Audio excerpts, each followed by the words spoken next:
I never imagined my 5th wedding anniversary would end with me walking away from my marriage. But when my husband slid those papers across the table, demanding half of my company, I knew everything had changed. And so did he, the moment I mentioned Clause 16b. Before we jump back in, tell us where you're tuning in from, and if this story touches you, make sure you're subscribed, because tomorrow, I've saved something extra special for you. 5 years. Earlier, when I first met Mark Williams at a tech industry fundraiser in downtown Seattle, I wasn't looking for love. I was focused entirely on growing my fledgling company, Ecotech Solutions. We'd just secured our first major contract, and I was riding high on the promise of what my biodegradable packaging innovations could become. But Mark's charm was undeniable. The way he listened intently when I explained the science behind my products, how he asked thoughtful questions about my vision for sustainable manufacturing. He seemed genuinely impressed by my ambition, not intimidated by it. Most people at these events just talk about their stock portfolios, he said, clinking his champagne glass against mine. You're actually trying to solve real problems. His admiration felt refreshing, especially compared to the skepticism I usually encountered from potential investors who couldn't see past my gender or relatively young age. Mark was different, or so I thought. The heir to Anderson Capital, one of Seattle's oldest investment firms, he'd grown up with wealth and connections I could only dream of. Yet he carried himself with an unassuming confidence that made me feel comfortable in his presence. Our courtship was a whirlwind of waterfront dinners, weekend sailing on Puget Sound, and long conversations about our dreams for the future. Mark talked about wanting to step out from under his father's shadow, to make his own mark on the world rather than simply inheriting the family business. I shared my vision for revolutionizing the packaging industry, eliminating petroleum-based plastics one product at a time. "You're going to change the world, Jenny," he'd say, his eyes bright with what I believed was pride. "And I want to be there when you do." When he proposed 6 months later at Hurricane Ridge overlooking the Olympic Mountains, I hesitated. Not because I didn't love him, but because everything in my life was accelerating so quickly. Ecotech was gaining traction, demanding more of my time and energy. Could I balance a marriage with my growing company? "We'll be partners in everything," Mark promised, seeming to read my thoughts. "Your dreams are as important as mine." Those words swayed me. The idea of having a supportive partner, someone who valued my ambitions as much as his own, was powerful. I said yes. It was my best friend Samantha Torres who first suggested the prenuptial agreement. A sharp-minded business attorney whose practice specialized in protecting entrepreneurs, Sam had seen too many founders lose control of their companies through divorce. "It's not about trust, Jenny," she explained over coffee in her downtown office. "It's about protection. The Williams-Anderson family has a team of lawyers whose entire job is safeguarding their assets. You need the same." Initially, Mark seemed offended by the suggestion. "We're building a life together," he argued. "Why start with the assumption it might end?"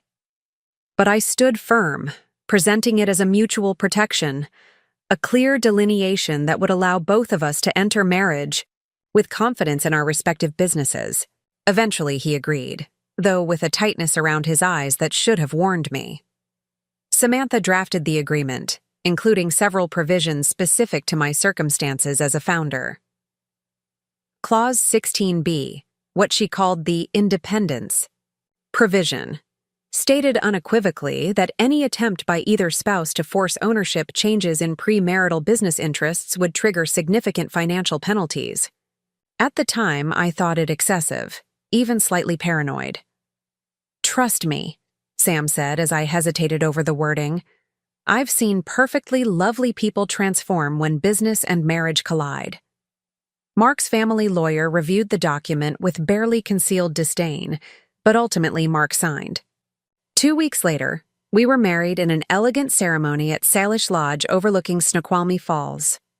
Robert and Patricia Anderson, Mark's parents, hosted a reception that featured Washington's finest wines and a 5-course dinner prepared by a celebrity chef.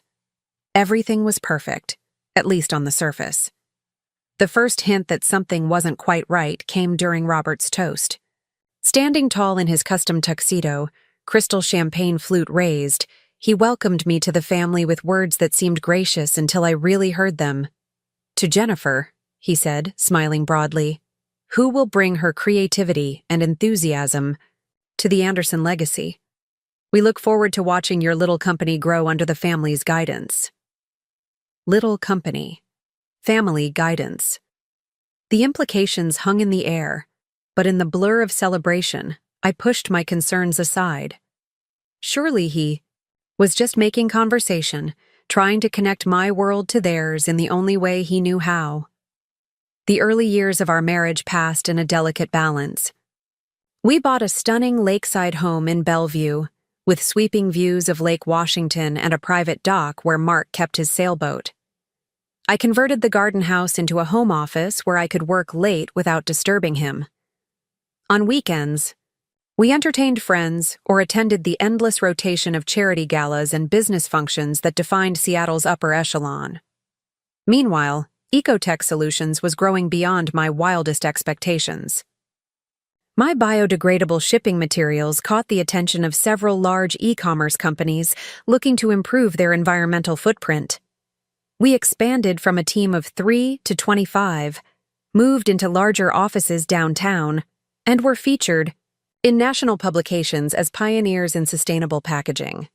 I was working constantly, exhilarated by each new milestone.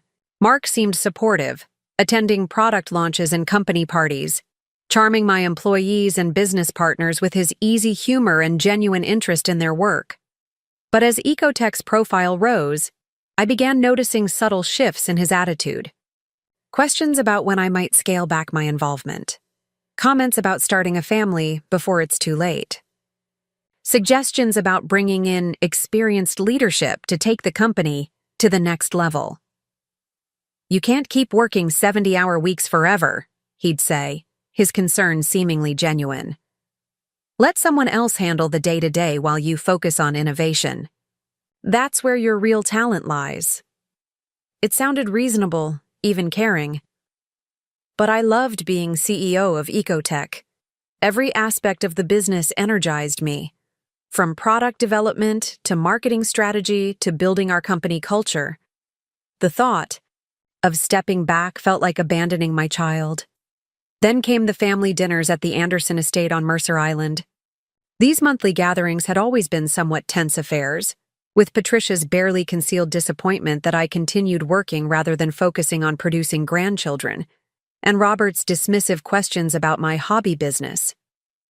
But as Ecotech gained prominence, their attitude shifted from dismissal to interest, though not the kind I would have hoped for. "You know, Jennifer," Robert said during one such dinner, swirling his aged scotch, "a company like yours would benefit tremendously from the right strategic partnership. Have you considered bringing in established investors?" "We're actually doing quite well with our current funding structure," I replied carefully. "Our last round was oversubscribed, and we're projecting profitability by third quarter." "Impressive," he nodded. "But think bigger. With the right backing, you could expand internationally, acquire competitors. Anderson Capital specializes in taking promising ventures to global scale." The conversation made me uneasy, but I saw no harm in being polite. "I'll keep that in mind for our next expansion phase." What I didn't realize was that this casual exchange was the beginning of a calculated campaign.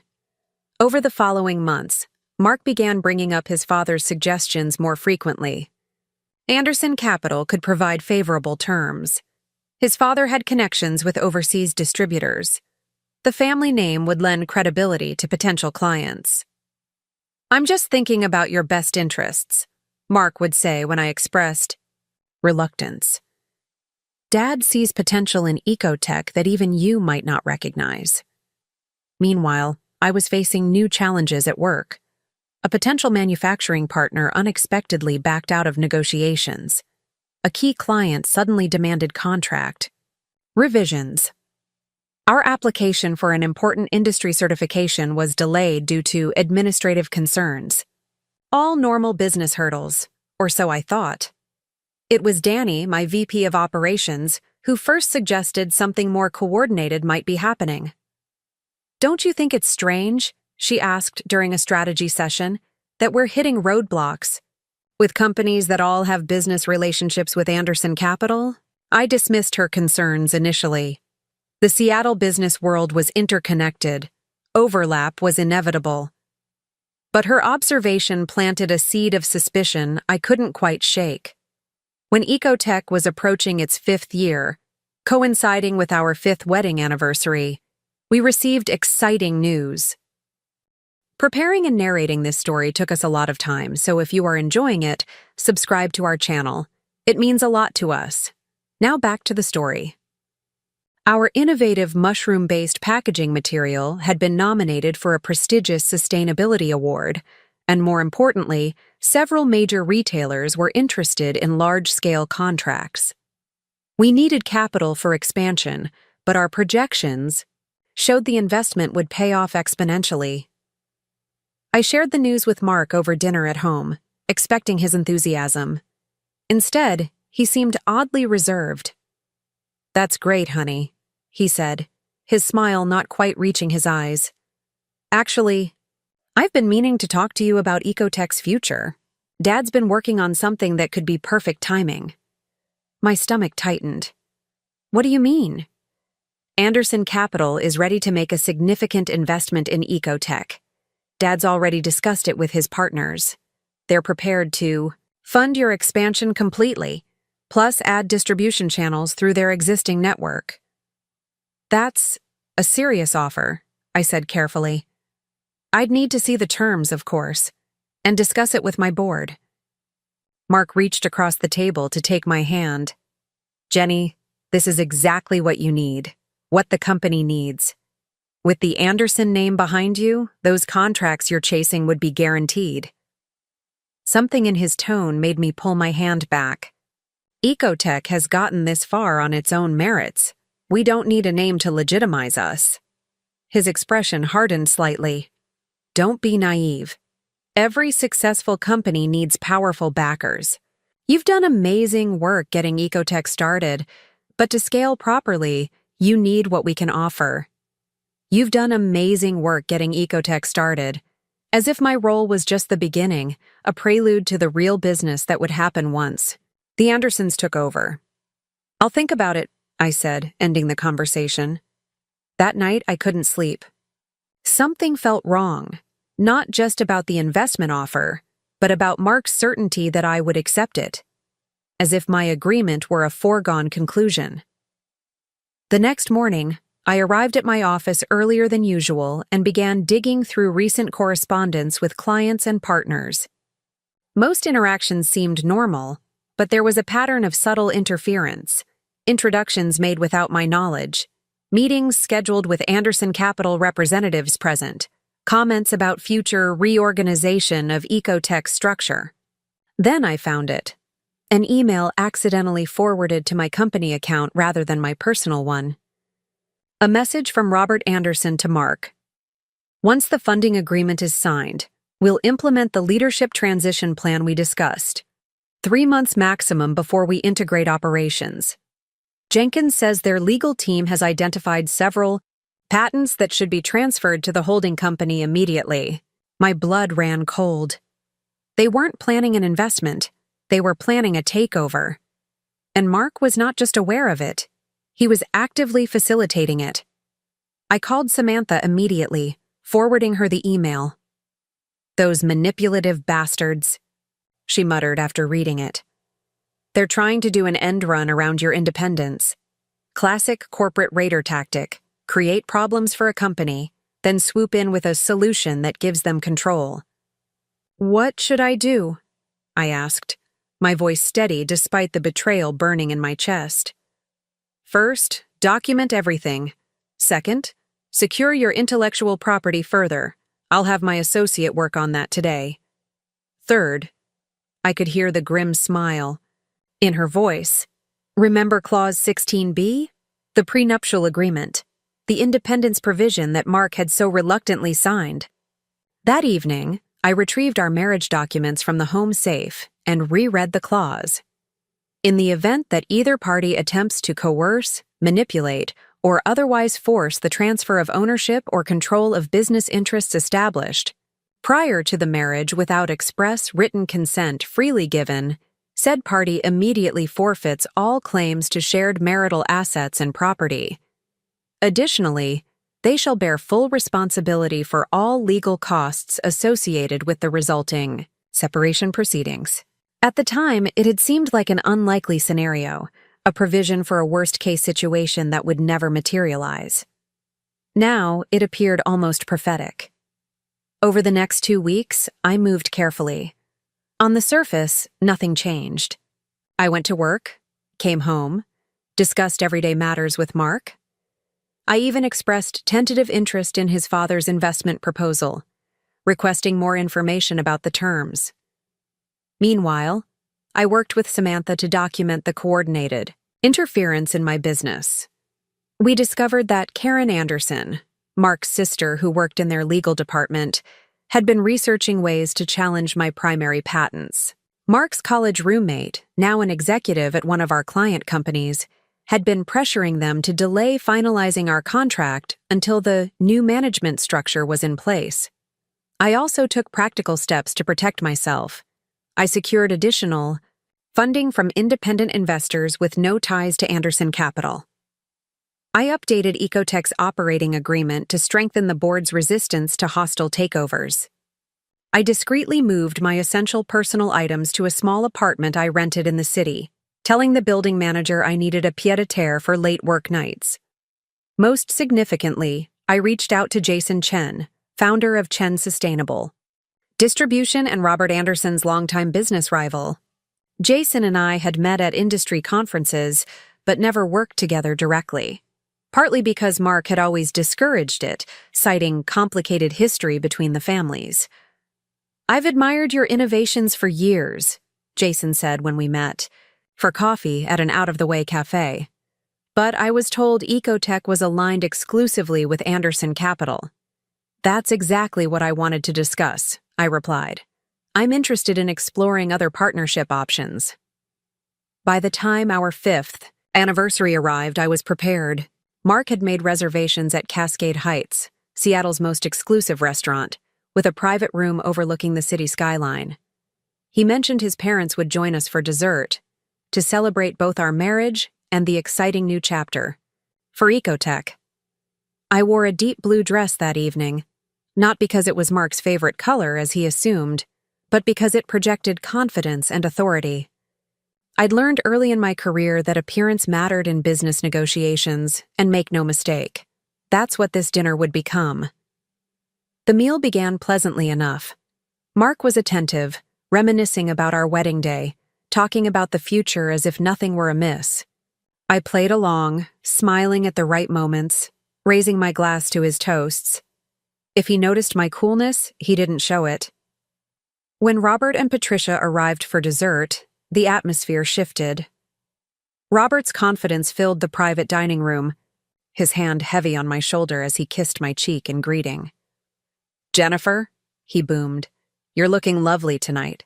A special occasion deserves special beauty." Patricia nodded approvingly. "That dress is quite nice, dear." "Is it new?" "Thank you," I replied simply. "Yes, I bought it for tonight." As the server poured coffee and arranged delicate pastries on the table, Robert signaled to Mark, who produced a leather portfolio from beside his chair. "Jennifer," Robert began, his voice taking on the authoritative tone he used in board meetings. "Mark tells me you've been considering our investment proposal. We're prepared to move forward immediately." He gestured to the portfolio. "The paperwork is ready for your signature tonight." I glanced at the documents Mark was spreading across the table. Ownership transfer agreements, management restructuring plans, intellectual property assignments. Everything needed to legally transfer control of Ecotech to Anderson Capital, with Mark installed as nominal CEO. You want me to sign these now, without having my lawyer review them? I asked, my voice deliberately light. Patricia patted my hand condescendingly. Darling, these are standard agreements. The family lawyers have ensured everything is in order. There's no need to waste money on outside counsel. Besides, Robert added, his smile not reaching his eyes, we're family. This is just formalizing what we've all been working toward, bringing your company into the Anderson portfolio where it belongs. Where it belongs. As if my years of innovation, risk-taking, and vision meant nothing. As if Ecotech were simply a wayward asset finally, being claimed by its rightful owners. Actually, I said quietly, I've brought some paperwork of my own. I removed a slim folder from my purse and placed it on the table. Mark frowned. What's this? A reminder, I replied, opening the folder to reveal our prenuptial agreement, turned to the highlighted clause 16b. I thought we should all be clear about certain legal realities before proceeding. Mark scanned the text, his expression shifting from confusion to disbelief as understanding dawned. Robert impatiently pulled the document toward himself, reading quickly, his face darkening. What nonsense is this? He demanded. It's a legally binding prenuptial clause that Mark and I both signed before our wedding, I explained calmly. It states that if either party attempts to force ownership changes to pre-existing business interests, they forfeit all claims to shared marital assets and are responsible for all legal fees resulting from separation. Patricia gasped. Separation? Jennifer, what are you saying? I looked directly at Mark, whose face had gone pale. I'm saying that I've discovered your coordinated efforts to pressure my company, interfere with my clients, and ultimately force me to transfer control of Ecotech to Anderson Capital. According to our agreement, those actions have consequences. This is ridiculous, Robert blustered, though I noticed a flicker of uncertainty in his eyes. No court would uphold such a provision. The server approached to refill water glasses, and we all fell silent until he departed. The tension in the room was palpable. Actually, came a voice from the doorway, the provision is entirely enforceable in Washington state. Samantha Torres stood there, elegant in a charcoal suit, holding a slim briefcase. I'd arranged for her to have dinner at the restaurant that evening, timing her arrival perfectly. Sam Torres, attorney of record for the prenuptial agreement. She introduced herself smoothly. Mr. Anderson, your son had his own legal counsel review the document thoroughly before signing. They raised no objections to Clause 16b at that time. Mark stared at me, realization dawning that this had been carefully orchestrated. You planned this. No, Mark. You planned to take my company. I'm simply protecting what's mine. I turned to face his father. There's more you should know. This morning, Ecotech Solutions finalized a strategic partnership with Chen Sustainable Distribution. Jason Chen will join our board next month, and his company will become our exclusive distributor across 8 Western states. The effect of Chen's name was electric. Robert's face flushed deep red, his fingers gripping the edge of the table. The rivalry between Anderson Capital and Chen Enterprises was legendary in Seattle business circles. Both financial powerhouses. Both headed by proud, uncompromising men who had clashed repeatedly over the decades. You went to Chen? Mark's voice was barely audible, shock evident in every syllable. I went to a business partner who values my company for what it is. I replied evenly, not as an acquisition target. Robert stood abruptly, his chair scraping loudly against the hardwood floor. This is outrageous. Mark, we're leaving. Our lawyers will address this situation. But Mark remained seated, staring at the prenuptial agreement as if seeing it for the first time. Dad, wait, he said quietly. I need to understand what's happening here. Patricia looked frantically between her husband and son, her perfect composure cracking. Mark, come with us. This is obviously some kind of manipulation. The only manipulation, I said, has been the coordinated campaign to undermine my company, so you could acquire it cheaply. I placed another document on the table. These are copies of emails between Anderson Capital executives and several of Ecotech's clients and partners, encouraging them to delay contracts until our new management structure was in place. Emails that copied you, Mark. He couldn't meet my eyes. It wasn't like that. We were trying to help. Dad thought— I know exactly what your father thought, I interrupted. That my little project needed the Anderson touch to become legitimate. That I should be grateful for your family's interest. I stood, gathering my things. I built Ecotech from nothing. I secured the patents, the funding, the clients. I don't need the Anderson name to succeed. The private dining room had gone, completely silent except for Robert's heavy breathing. Even the ambient sounds of the restaurant beyond our door seemed muted, as if the world were holding its breath. Jennifer, Mark finally said, his voice strained. We can talk about this. At home. You're upset, but we can work through this. I looked at my husband of 5 years, this man I had loved, whose support I had believed in, who had been planning all along to claim my life's work as a family acquisition. There's nothing to work through, I said softly. I've moved out. The separation papers were delivered to your office this afternoon. According to our prenup, you keep the house. A significant financial loss for me, but worth every penny to maintain control of my company. With those words, I walked out of the private dining room, Samantha at my side. As the door closed behind us, I heard Patricia's quiet sob and Robert's furious whisper. I told you that prenup was suspicious. Why didn't you have it properly reviewed? In the elevator descending from the restaurant's top floor, I finally allowed myself to feel the full weight of what had just happened. My marriage was over. The life I had built with Mark, our home, our friends, our shared future, was gone. Despite knowing it was the right decision, despite having prepared for this moment, the finality of it hit me with unexpected force. You okay? Samantha asked gently as the elevator doors opened to the lobby. I took a deep breath, straightening my shoulders. I will be. Outside, Seattle's night air was cool against my skin. The city lights reflected in the puddles from an earlier rainfall, creating miniature constellations at my feet. I had lost something significant tonight, but I had saved something more valuable: my company, my independence, and most importantly, my self-respect. Where to? Samantha asked as the valet brought her car around. I thought about the empty apartment waiting for me downtown, with its minimal furnishings and boxes still unpacked. It would feel lonely tonight, but it was mine. A space untouched by Anderson influence, where I could begin rebuilding on my own terms. Home, I said firmly. Take me home. The weeks that followed were a blur of legal proceedings, business, adjustments, and personal recalibration.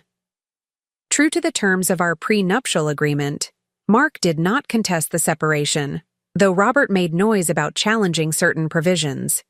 His lawyers ultimately advised against it. The documentation of their interference with Ecotech was too comprehensive, the potential for public embarrassment too great.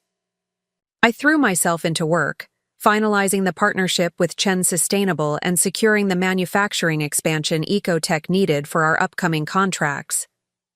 My executive team rallied around me, many of them expressing relief that the Anderson capital investment had fallen through. We were worried, my CFO confessed during a late strategy session. The Andersons have a reputation for gutting innovative companies and absorbing them into their conglomerate. The original vision rarely survives. 3 months after our anniversary dinner, Ecotech won the sustainability award we'd been nominated for.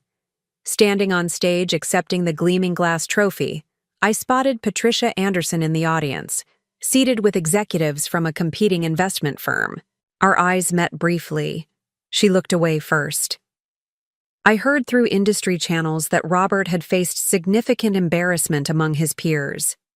The story of his attempted hostile takeover of his daughter-in-law's company had spread through Seattle's business circles, raising questions about Anderson Capital's ethics and tactics. Several potential clients had backed away from deals, citing cultural fit concerns. Mark reached out once, about 4 months after our separation. We met at a neutral location, a quiet cafe near Pike Place Market, far from our usual haunts. He looked different, thinner, less polished, with shadows under his eyes that spoke of sleepless nights. "I should have stood up to my father," he said after we'd exchanged awkward greetings. "I got caught up in the Anderson way of doing things. It became normal to view every relationship, every connection as a potential business advantage. Would you have defended me if I hadn't had that prenup clause?" I asked. His hesitation before answering told me everything I needed to know. "I did love you, Jenny," he said finally. "I still do. But I've never known how to separate business from personal life. In my family, they're one and the same." We parted without animosity, but with the clear understanding that reconciliation was impossible. The divorce was finalized 2 months later, clean and quiet, exactly as the prenuptial agreement prescribed. 6 months after that fateful anniversary dinner, Ecotech Solutions went public. The IPO exceeded all projections, valuing the company at 3 times the amount Anderson Capital had offered for their investment. The partnership with Chen Sustainable had opened doors throughout the Pacific Rim, and our new manufacturing facility in Tacoma had created over 100 local jobs. I bought a penthouse in downtown Seattle with the proceeds, a space with floor-to-ceiling windows that offered panoramic views of the city and Puget Sound beyond.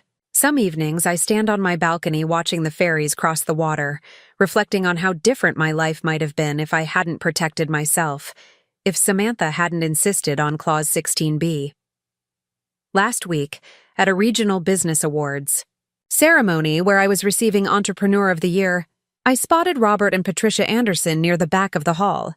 They were there supporting another company in their investment portfolio and clearly hadn't expected to see me. Our eyes met briefly across the crowded room. Patricia looked away immediately, but Robert held my gaze for a moment before giving a slight, almost imperceptible nod. Not approval exactly, but acknowledgement. In his world, power was the only currency that mattered, and I had proven I could play the game. After the ceremony, a young woman approached me, a recent business school graduate with eager eyes and ambitious dreams. "I've been following your company's story," she said. "Do you have any advice for someone just starting out?" I thought. About everything that had happened, the marriage, the betrayal, the liberation that followed. "Build something that's truly yours," I told her, "and get everything in writing, especially with the people you trust the most." The following weeks felt like walking a tightrope while maintaining a perfect poker face. Each morning I'd kiss Mark goodbye as he left for Anderson Capital, watching him slide into his Mercedes with the casual confidence of someone who believed the world was arranged precisely for his benefit.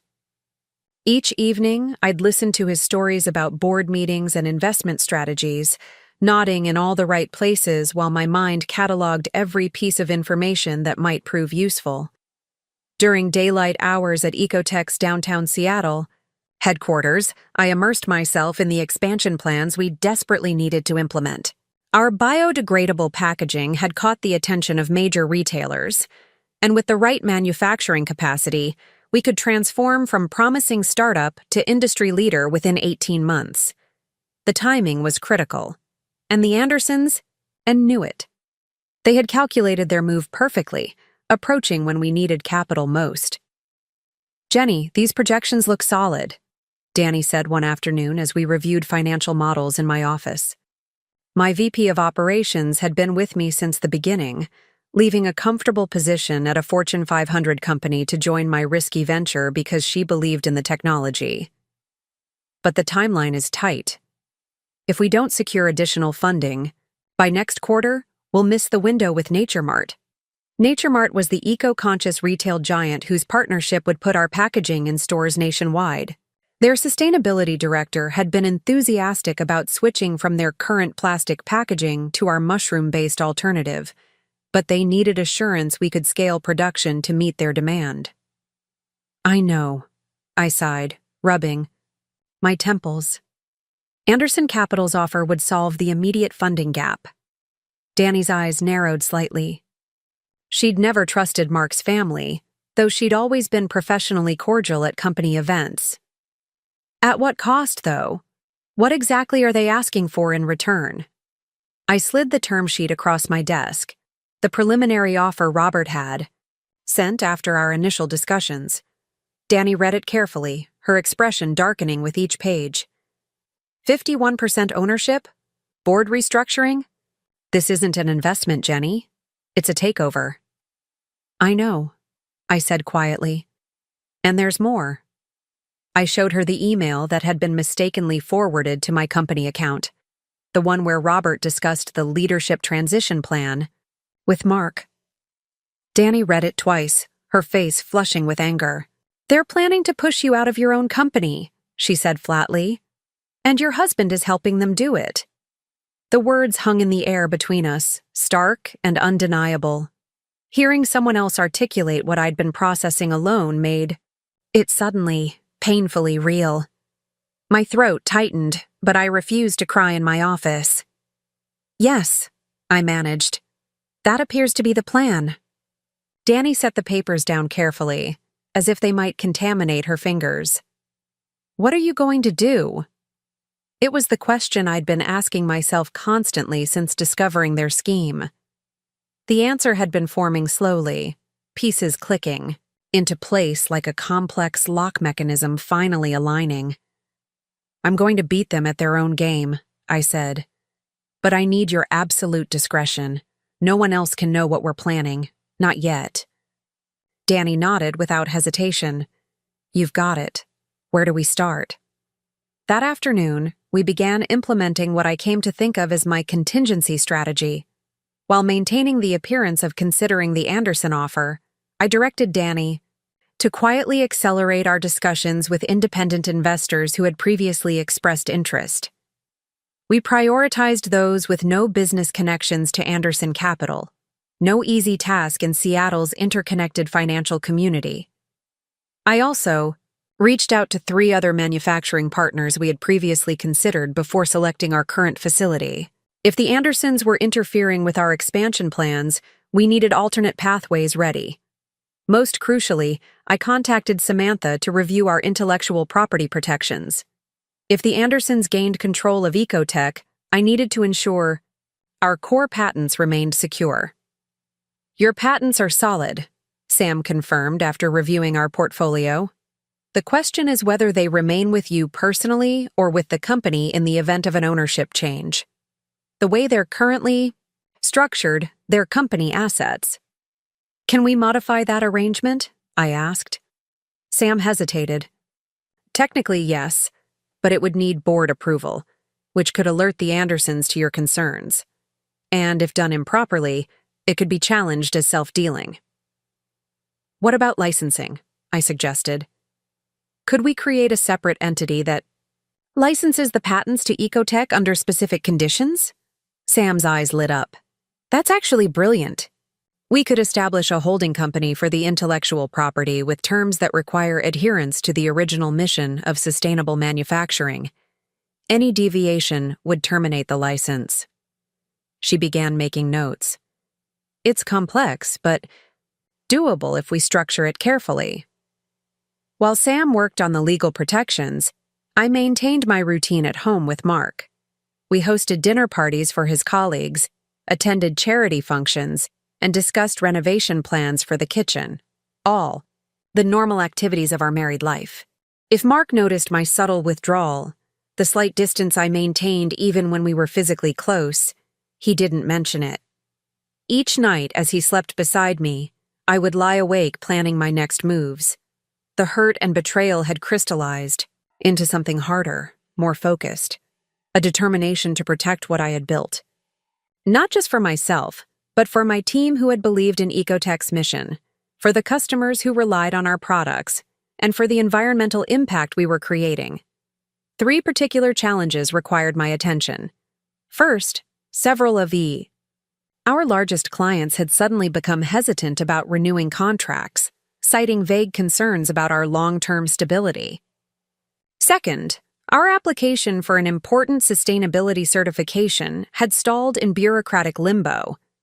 And third, our banking relationship had grown inexplicably complicated, with our line of credit coming under routine review.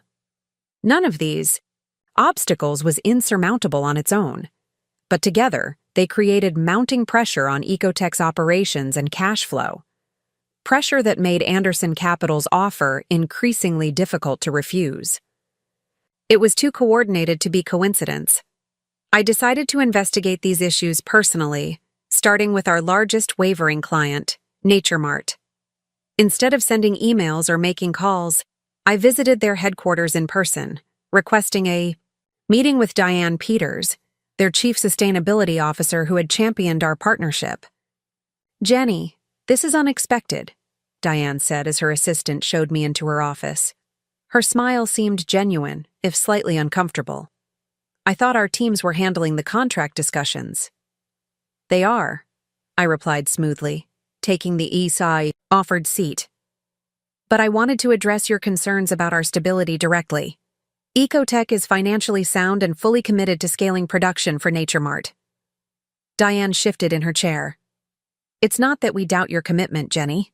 It's just that we've received information suggesting Ecotech might be undergoing significant changes soon." "What kind of changes?" I asked, though I already suspected. She hesitated. "I probably shouldn't say this, but we were told by a reliable source that Ecotech will likely be acquired by Anderson Capital within the quarter, with a complete management restructuring to follow." There it was.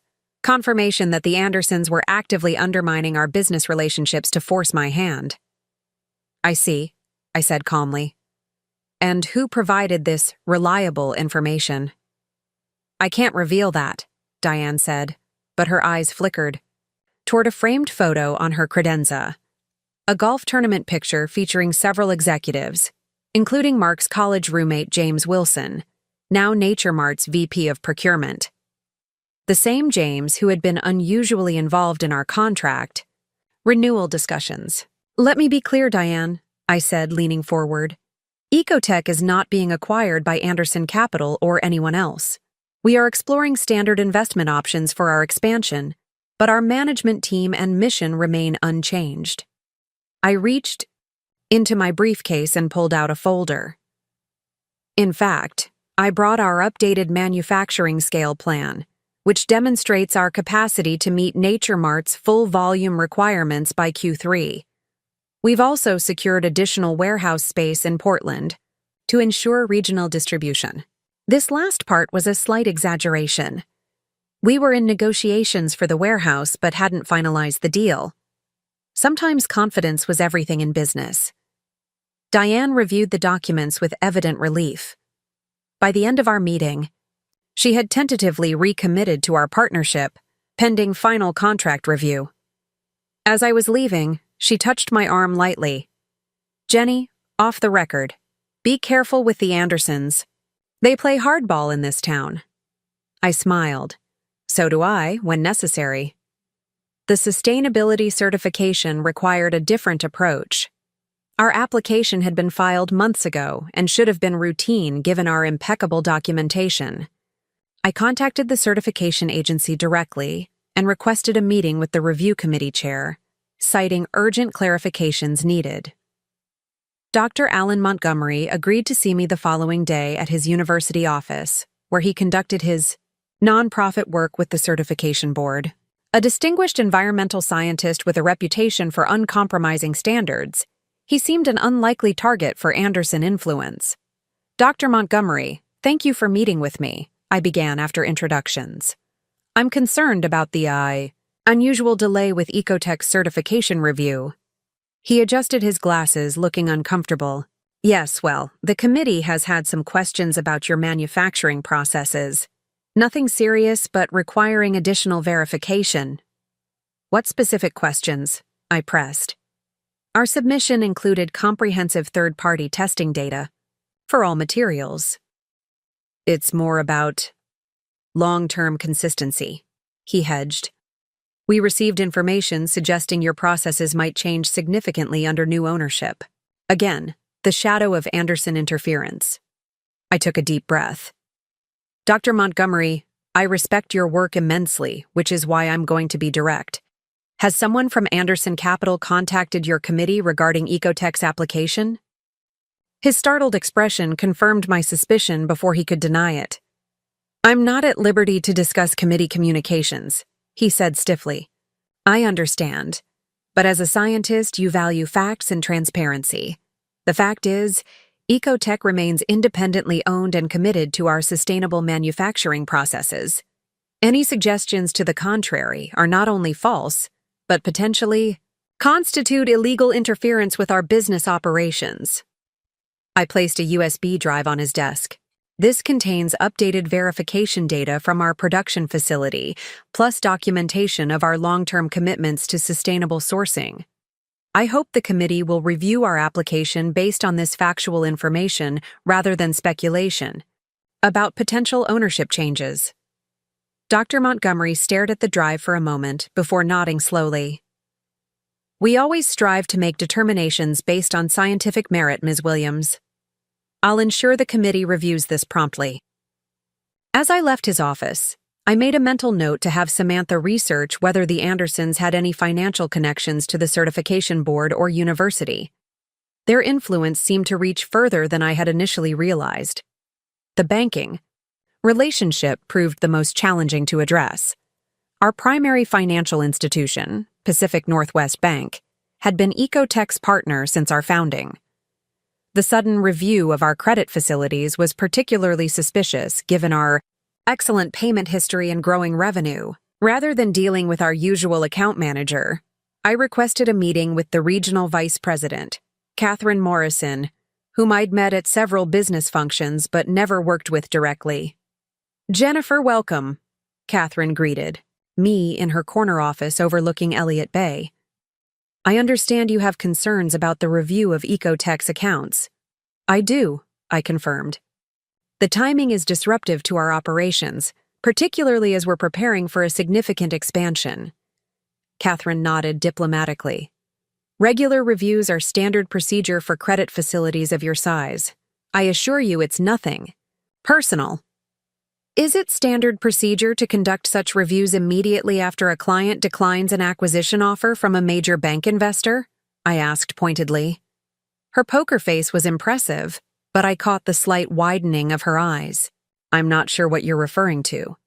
Anderson Capital holds significant positions in Pacific Northwest Bank, doesn't it? And Robert Anderson serves on your board. Catherine's professional smile didn't waver. Our board members do not influence individual lending decisions. Of course not. That would be inappropriate, I agreed pleasantly. Just as it would be inappropriate for me to move Ecotech's banking relationships to your competitor and publicly cite concerns about conflicts of interest as the reason. It was a bold move, perhaps too bold, but I needed to understand exactly what kind of pressure we were facing. Catherine studied me for a long moment. Jennifer, I'm going to speak frankly. Yes, Robert Anderson is influential in our organization. But so are many other business leaders. Our review of Ecotech's credit was initiated through normal channels, based on your industry sector's recent volatility. And the fact that we recently declined an investment offer from Anderson Capital had nothing to do with it? She sighed, her practiced professionalism cracking slightly. I can't comment on that, but I can tell you that your credit facilities are not in jeopardy based on the financials I've reviewed. The process is simply taking longer than usual because… She hesitated. Because? Because certain members of the loan committee requested additional due diligence regarding Ecotech's leadership stability. Leadership stability. The euphemism was clear enough. I see, I said quietly. And if I were to provide documentation proving Ecotech's leadership remains unchanged, would that satisfy the committee's concerns? Catherine looked relieved at this practical approach. It would certainly help expedite the process. I left, the bank with a clearer understanding of what we were facing. The Andersons weren't just offering an investment with strings attached. They were systematically pressuring Ecotech from all angles, creating problems only their investment could solve. It was manipulative, possibly illegal, and utterly infuriating. But knowing their tactics gave me something essential, a way to counter them. That evening, I returned home later than usual, having stopped at Samantha's office to update her on the day's developments. Mark was already there, nursing a scotch in our living room, staring out at the darkening lake view. "Long day?" he asked as I set down my laptop bag. "Very," I replied truthfully. "Lots of unexpected complications." He patted the sofa beside him. "Come sit. Tell me about it." For a moment, looking at his familiar face, the face I had loved and trusted for 5 years, I almost wavered. What if I was misinterpreting everything? What if his intentions were genuinely supportive, just clumsily executed through his family's heavy-handed business approach? Then I remembered the email. The leadership transition plan. My little project. I sat beside him, maintaining a careful emotional distance even as I leaned against his shoulder. Just the usual startup challenges. Nothing we can't handle. "You know," he said, swirling his scotch, "Dad's offer would eliminate a lot of those challenges. The Anderson name opens doors that might otherwise remain closed." The irony of his statement, when his family was actively closing doors we had already opened, was almost too much to bear. "I'm still considering it," I lied smoothly. "But these things take time. It's a big decision." He kissed the top of my head. "Don't overthink it, Jenny. Sometimes the obvious solution is the right one." As Mark slept that night, I slipped out to my home office and made a decision. Playing defense against the Andersons' tactics wasn't enough. I needed to take control of the situation on my own terms. It was time to accelerate my contingency plan. First, I called Jason Chen of Chen Sustainable Distribution, despite the late hour. As I expected, he was still working. "Jenny Williams," he answered warmly. "I was just reviewing your proposal. Impressive technology." "Thank you, Jason. I'm calling because I'd like to fast-track our discussions. Are you available to meet tomorrow? For the opportunity to partner with Ecotech?" "Absolutely. But I was under the impression you were leaning toward Anderson Capital's offer." "That impression has been deliberately cultivated," I said carefully. "But it's not accurate. I'm seeking partners who value Ecotech's independence and mission." Jason chuckled. "Well, anyone who frustrates Robert Anderson's acquisition plans automatically interests me. Let's meet for breakfast, 7 a.m. at Harborview Terrace." Next, I emailed our board members requesting an emergency session the following afternoon. As a private company, Ecotech's board was small: myself, Danny, our CFO, Michael Reeves, and 2 independent directors with industry expertise. Critically, none had close ties to the Andersons. Finally, I drafted a detailed memo documenting the coordinated interference with our business operations, attaching the evidence I'd gathered. I encrypted the file and sent it to Samantha with instructions to be prepared to act if necessary. The next morning began with my breakfast meeting with Jason Chen. Unlike the Andersons' formal corporate setting, Jason preferred the casual atmosphere of Harborview Terrace, a local restaurant known for its excellent coffee and discretion. "I've admired your innovations for years," Jason said after we ordered. "Your mushroom-based packaging is revolutionary, but I was told Ecotech was aligned exclusively with Anderson Capital." "That's exactly what I wanted to discuss," I replied. "The Andersons have been suggesting partnerships that don't exist. In fact, they've been actively undermining our operations to pressure us into accepting their investment terms." Jason's expression darkened. "That sounds like Robert's playbook. He tried similar tactics with my father's company 20 years ago." I outlined my proposal.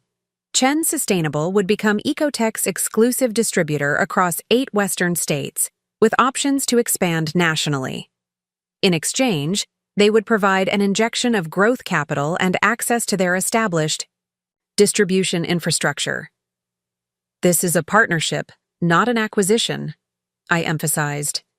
Ecotech maintains its independence and leadership. Jason studied me thoughtfully. You realize this will make an enemy of Robert Anderson, don't you? He doesn't take rejection well, especially when it involves someone he views as competition. I'm already his enemy, I said simply. I just didn't know it until recently. By the time I arrived at Ecotech for the emergency board meeting, Jason and I had sketched the framework of our partnership agreement. Samantha joined us to present the evidence of Anderson interference and my proposed responses. This is troubling, said Eleanor Jenkins, one of our independent directors and a respected industry veteran. If what you're showing us is accurate, the Andersons have engaged in potentially illegal business interference. It's accurate, I confirmed. And there's more. My husband Mark has been actively facilitating their efforts while presenting himself as supportive of Ecotech's independence. The revelation of Mark's involvement shocked the board. Michael Reeves, our CFO, who had always gotten along well with Mark at company functions, looked particularly disturbed. Jenny, I don't know what to say, he began. This is a personal betrayal, as well as a business one. Yes, I acknowledged, keeping my voice steady, which is why I've taken steps to protect both myself and the company. I outlined my contingency strategy, the Chen Sustainable Partnership, the intellectual property protection measures, the documentation of interference, and my personal preparations for separation from Mark based on our prenuptial agreement. This is thorough, Eleanor said with evident respect. But are you prepared for the potential fallout? The Andersons won't take this lying down. I'm prepared, I assured her, though the truth was more complicated. I was as prepared as anyone could be for dismantling their marriage and confronting a powerful business adversary simultaneously. The emotional toll was something I could only estimate. The board unanimously approved the Chen Sustainable Partnership and the IP protection measures. They also authorized legal resources to defend against any potential Anderson retaliation. By the time the meeting concluded, I had their full support, professionally and personally. We're with you, Jenny, Danny said, speaking for the group. Whatever comes next. What came next was a carefully orchestrated week of preparation. While maintaining the appearance of considering the Anderson offer, I finalized the partnership agreement with Chen Sustainable, updated our key clients about our expansion plans, without mentioning the Anderson situation, and worked with Samantha to ensure all legal protections were in place. I also prepared for my personal transition. The apartment I'd rented in downtown Seattle gradually filled with essentials from our home: family photos, important documents, cherished books, and enough clothing to start a new life. I transferred my personal funds to accounts Mark couldn't access and confirmed the details of our prenuptial agreement's enforcement. Most difficult was preparing emotionally for the confrontation I knew was coming. Despite everything, despite the betrayal and manipulation, I had loved Mark. The death of that love, or perhaps the realization it had never been what I thought, left a hollow ache beneath my calculated planning. The night before our anniversary, I found Mark in his home office reviewing documents. Assuming they were related to work, I paid little attention until I glimpsed the Ecotech logo on one of the pages. Moving casually behind him, I saw he was reviewing a restructuring plan for my company, complete with a new organizational chart that listed him as CEO and me as founder and technical advisor, a mere figurehead in the company I had built. He didn't notice my presence until I stepped back, the floor creaking slightly beneath my feet. He turned, quickly covering the documents with a folder. Jenny, I didn't hear you come in. Clearly, I said, keeping my voice neutral despite the renewed anger burning in my chest. Working late? Just some prep for tomorrow's meetings, he replied smoothly. Nothing interesting. The casual lie, delivered with such ease, was the final confirmation I needed. Whatever doubts or hesitations I might have harbored about my course of action evaporated in that moment. "Our dinner reservation is at 7, I reminded him. "Don't be late. It's a special occasion after all." He smiled, reaching for my hand. 5 years. Can you believe it? "No," I said truthfully.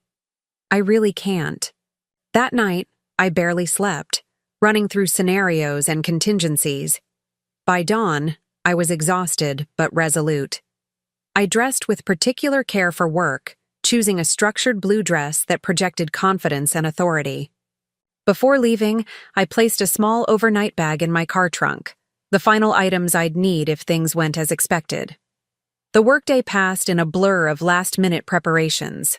The partnership agreement with Chen Sustainable was signed and notarized. The intellectual property protection measures were implemented. The documentation of Anderson interference was updated with the latest evidence and securely stored with Samantha. By late afternoon, I received confirmation that Mark's parents would indeed be joining us for our anniversary dinner, just as Mark had mentioned casually the previous week. The stage was set. I left the office early to change for dinner, choosing a deep blue evening dress that had always been a favorite for important occasions. As I fastened my mother's pearl earrings, a wedding gift I'd cherished, I studied my reflection in the mirror. The woman looking back at me appeared outwardly calm, but I could see the determination in her eyes, the slight tension in her jaw. This was not how I had imagined celebrating 5 years of marriage. But then, the marriage itself had not been what I imagined either. Mark arrived home at 6, bearing roses and a small jewelry box that contained a diamond bracelet. "Happy anniversary, darling," he said, kissing me as he fastened it around my wrist. "Here's to many more." The irony was almost unbearable. We drove separately to the restaurant. I claimed I might need to stop by the office afterward to check on a manufacturing issue. In reality, I wanted my own transportation for what would come after. Cascade Heights occupied the top floor of Seattle's tallest building, offering panoramic views of the city, Puget Sound, and on clear evenings like this one, the Olympic Mountains beyond. The exclusive restaurant had been the site of countless business deals, political negotiations, and society engagements. Tonight, it would witness the end of my marriage and the protection of my company. Mark and I were escorted to a private dining room where a single table was set with fine china and crystal, fresh flowers, and unobtrusive candles. A bottle of champagne chilled in a silver bucket.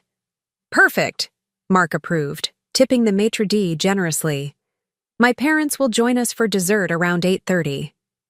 We were seated by a window overlooking the city lights emerging as dusk settled. For the first part of the meal, we maintained the appearance of a couple celebrating a milestone. Mark reminisced about our wedding, our honeymoon in New Zealand, the purchase of our lake house. I smiled and responded appropriately, raising my glass to his toasts while my portfolio rested against my chair, containing the documents that would change everything. "You seem distracted," Mark observed as our main courses arrived. "Thinking. About the expansion plans?" "Among other things," I acknowledged. "It's a pivotal time for ecotech." "It certainly is," he agreed, his expression shifting subtly to something more calculating. "Which reminds me, Dad wants to finalize the investment details tonight. He's bringing the paperwork."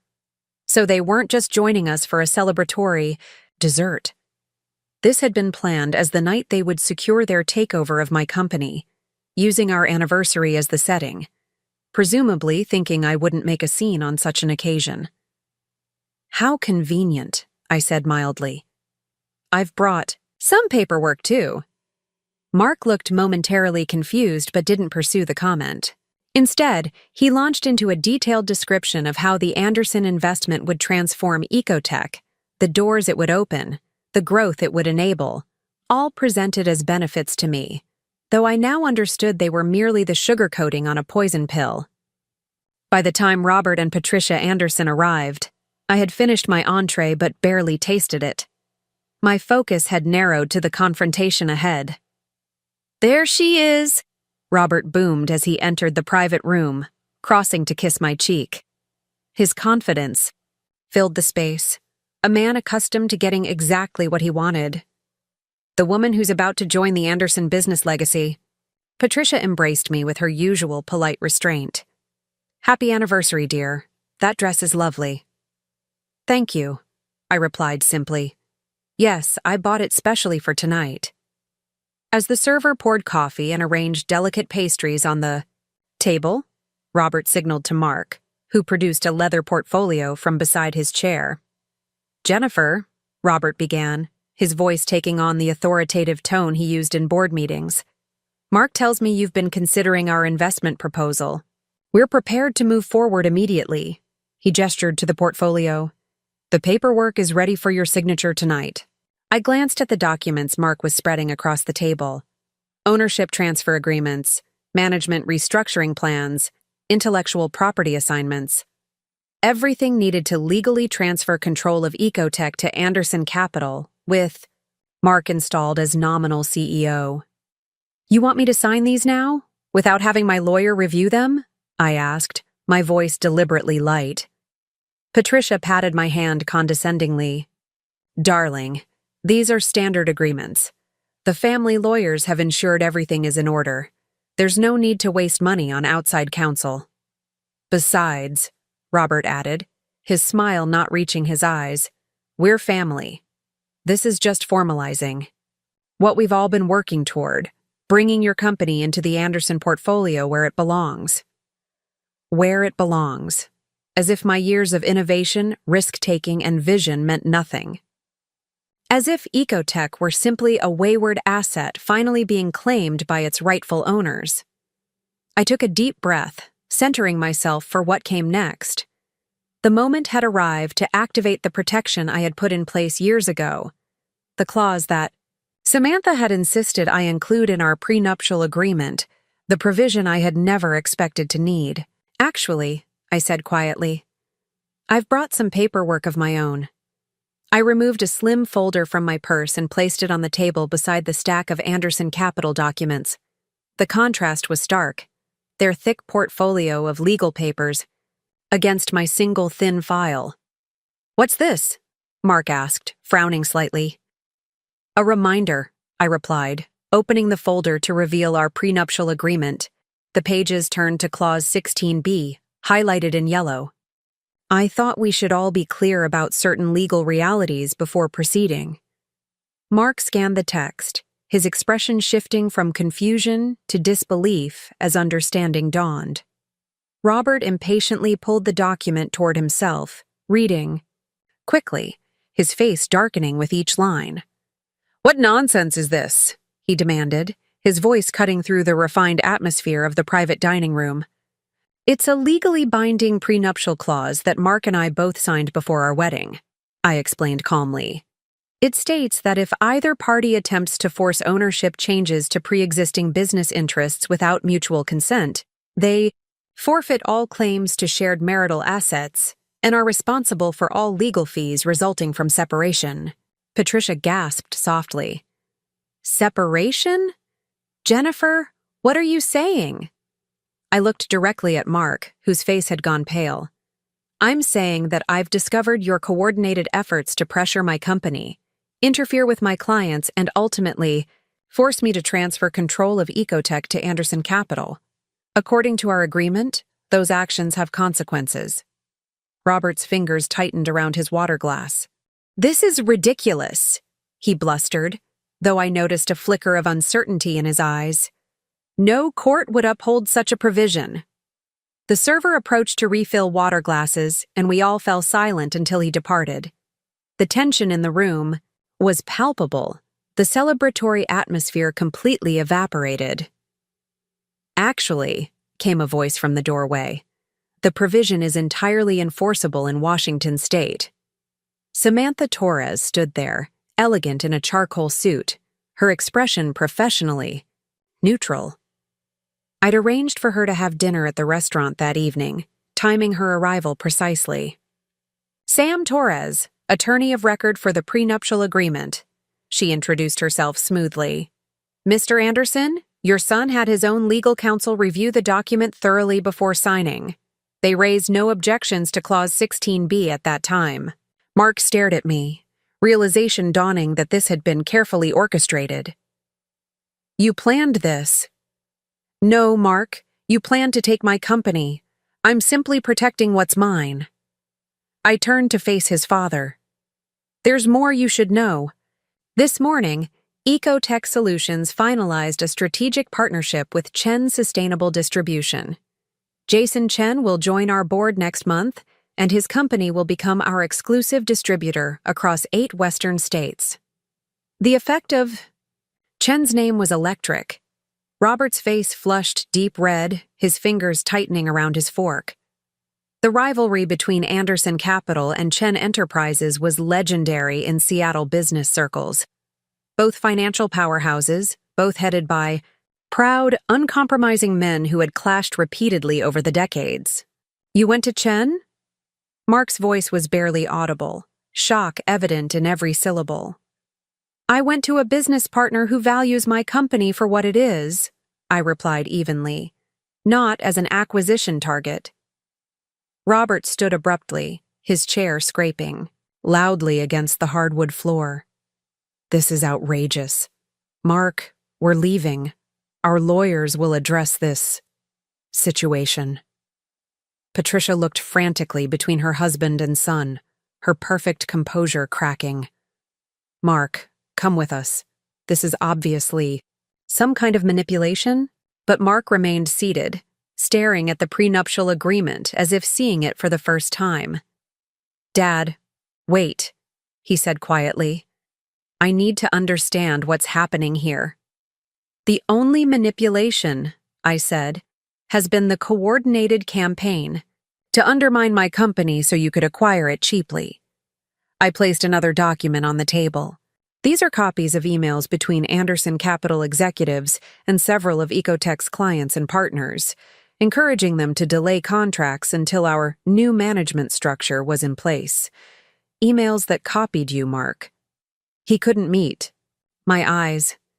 It wasn't like that. We were trying to help. Dad thought...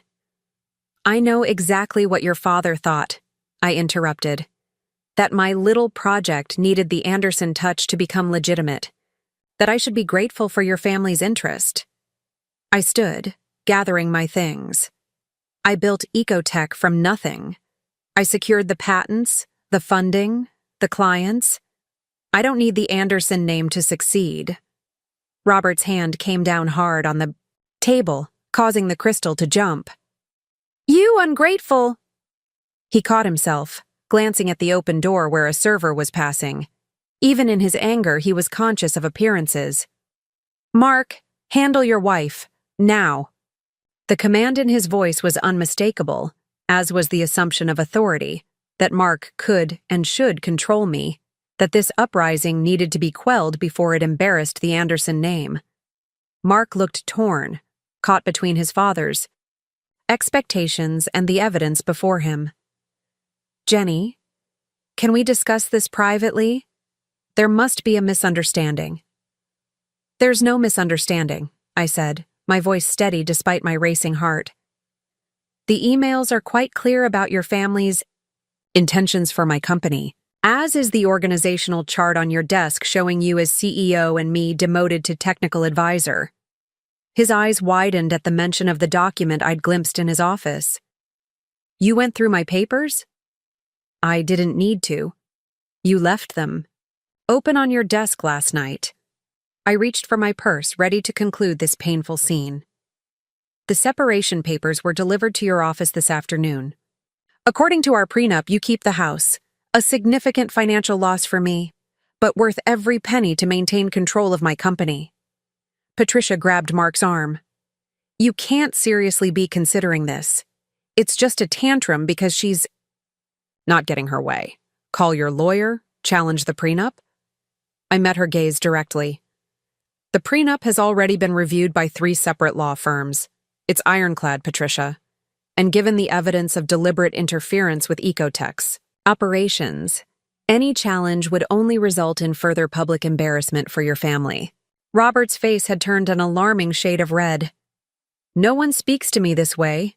No one. Do you have any idea who you're dealing with? Yes, I said simply. I know exactly who I'm dealing with now. That's the problem. I nodded to Samantha, who had remained a silent, professional presence by the door. Together, we prepared to leave the private dining room. The anniversary dinner concluded in a way none of us had anticipated at its start. As I reached the threshold, Mark finally found his voice again. Jenny, wait. We can work this out. I paused, looking back at the man I had loved, seeing him clearly perhaps for the first time.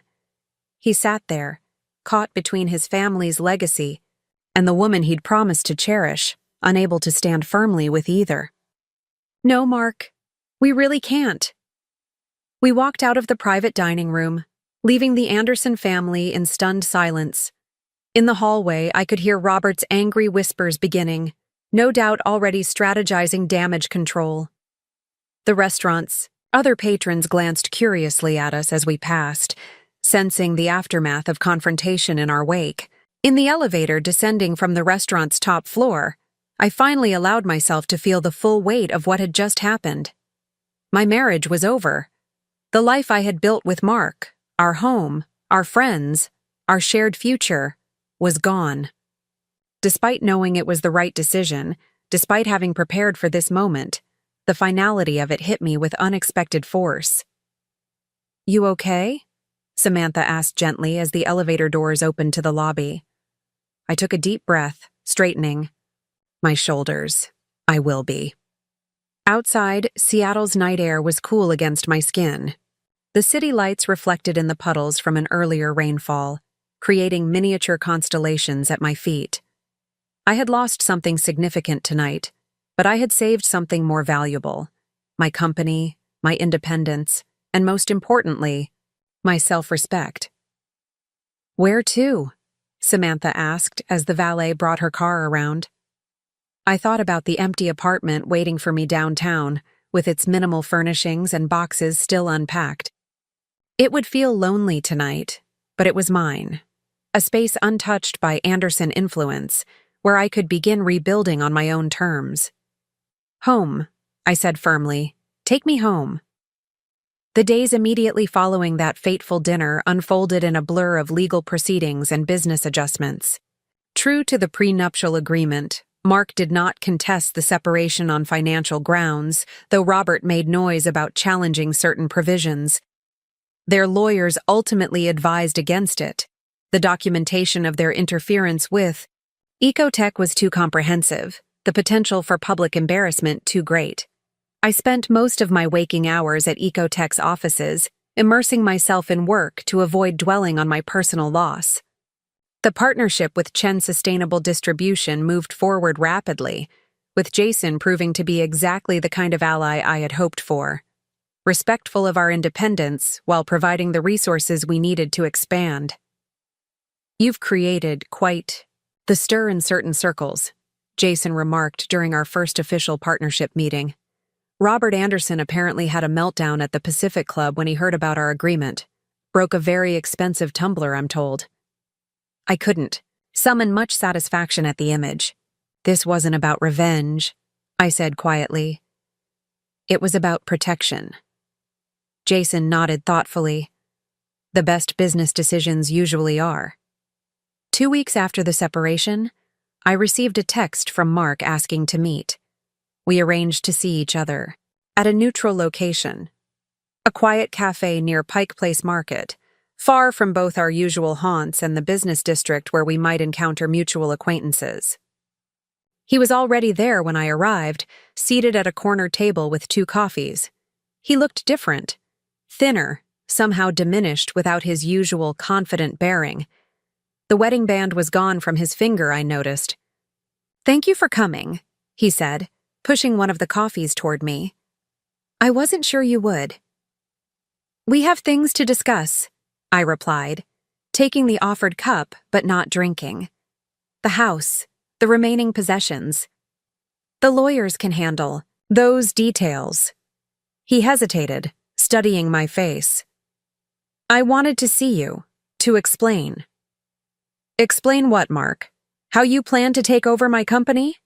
How you and your father systematically undermined my business relationships to pressure me into accepting your terms? He winced. It wasn't supposed to be like that. Dad saw potential in ecotech, real potential. His methods are from a different era. He believes in aggressive acquisition strategies. And you? What do you believe in? Mark looked down at his coffee, unable to meet my eyes. I believed in us, in our partnership. I thought bringing you into the Anderson business world would strengthen that bond. By making me subordinate to you professionally? By demoting me in my own company? The hurt and anger I'd been channeling into productive work surfaced unexpectedly. That organizational chart on your desk had me reporting to you, Mark, after everything I built. I should have stood up to my father, he admitted, his voice low. I got caught up in the Anderson way of doing things. It became normal to view every relationship, every connection as a potential business advantage. Would you have defended me if I hadn't had that prenup clause? I asked, needing to hear the truth. His hesitation before answering told me everything I needed to know. I did love you, Jenny, he said finally. I still do, but I've never known how to separate business from personal life. In my family, they're one and the same. A profound sadness washed over me, not just for the end of our marriage, but for the man before me who had been shaped by values that prioritized acquisition over connection, power over partnership. I'm sorry it ended this way, I said, meaning it despite everything. But I couldn't give up ecotech, not even for you. I know that now.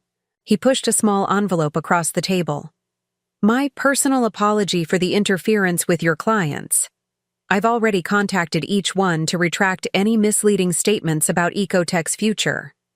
It was a small gesture, but significant coming, from a man raised in a family where admitting wrongdoing was seen as weakness. I accepted the envelope with a nod.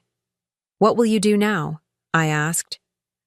Dad wants me to take over their clean energy division. Away from Seattle, fresh start. He attempted a smile that didn't reach his eyes. Apparently, I need to prove myself after this setback. We parted without animosity, but with the clear understanding that reconciliation was impossible. The divorce was finalized a month later, clean and quiet, exactly as the prenuptial agreement prescribed. At Ecotech, we moved forward with renewed purpose. The financial stability provided by the Chen partnership allowed us to expand our manufacturing capacity and meet the demands of our growing client base. We hired 15 new employees and secured additional office space to accommodate our expanding operations. The sustainability certification that had mysteriously stalled came through with flying colors, and Dr. Montgomery personally called to congratulate me, subtly acknowledging the political pressure his committee had faced. Your materials exceeded all our benchmarks, he said. It's innovations like yours that will transform the packaging industry. Most gratifying was watching my team thrive without the shadow of a potential Anderson takeover hanging over them. Danny stepped into an expanded role as Chief Operating Officer, overseeing our production scaling with remarkable efficiency. Michael Reeves, our CFO, secured additional favorable financing now that our banking relationship had been clarified and strengthened. 3 months after the separation, we received unexpected news. Ecotech had been nominated for the Governor's Excellence in Sustainable Business Award, a prestigious recognition that typically went to much larger established companies. The ceremony would be held at the state capitol, with significant media coverage and networking opportunities. This is huge, Jenny, Danny exclaimed when the notification arrived. This puts us on the map statewide. Do you think the Andersons had anything to do with the nomination? Michael asked, his expression concerned. Some kind of reconciliation attempt? I shook my head. Not their style. Besides, our metrics speak for themselves. We've reduced plastic waste by measurable tons and created a genuinely sustainable alternative. The awards ceremony fell on a rainy Thursday evening in Olympia. I drove down with Danny and Michael, the three of us laughing and speculating about our chances as the wipers cleared sheets of typical Northwest precipitation from the windshield. The normalcy of the moment struck me. How good it felt to be focused entirely on Ecotech's future, without balancing Anderson family expectations. The Capitol building was illuminated against the dark sky, its dome glowing warmly above columns that had witnessed more than a century of state history. Inside, the reception hall buzzed with conversations as business leaders, politicians, and environmental advocates mingled before the ceremony. I was speaking with the head of the state's Environmental Protection Department when I spotted them. Across the room, Robert and Patricia Anderson, elegant as always in formal attire, speaking with a state senator.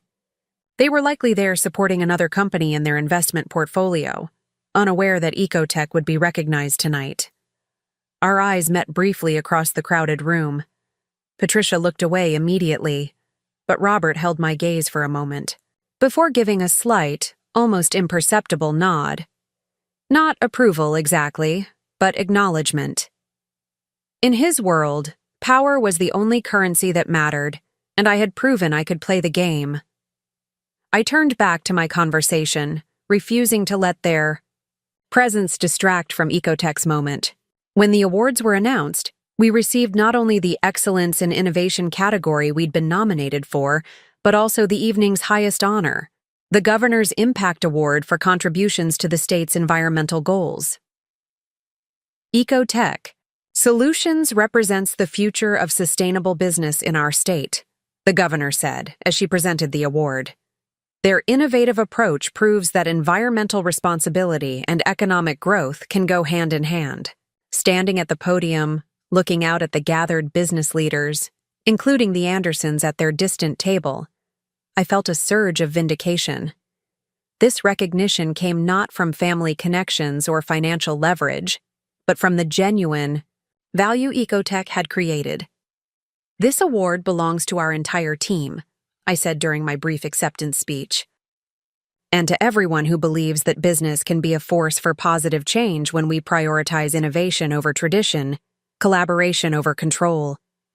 If the Andersons recognized the subtle reference to their tactics, they gave no indication. Their polite applause blended with the enthusiastic response from the rest of the audience.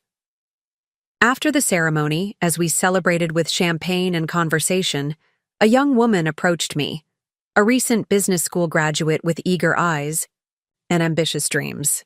"I've been following your company's story," she said. "I'm starting my own sustainable products venture, and you're such an inspiration. Do you have any advice for someone just starting out?" I thought about everything that had happened.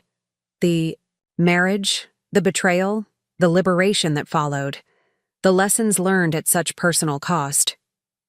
"Build something that's truly yours," I told her, "and get everything in writing, especially with the people you trust the most." 6 months after that fateful anniversary dinner, Ecotech Solutions was ready for its biggest move yet, going public. The IPO had been in preparation for weeks, with investment banks competing for the opportunity to lead the offering. We selected a mid-size firm with strong environmental credentials and a reputation for supporting women-led companies. The night before our filing went public, I stood on the balcony of my downtown penthouse, looking out over the Seattle skyline. The lights of the buildings reflected in Elliott Bay, a mirror image of human ambition captured in still water.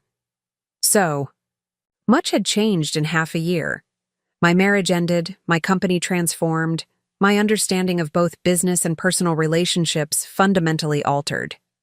My phone chimed with a text from Jason Chen.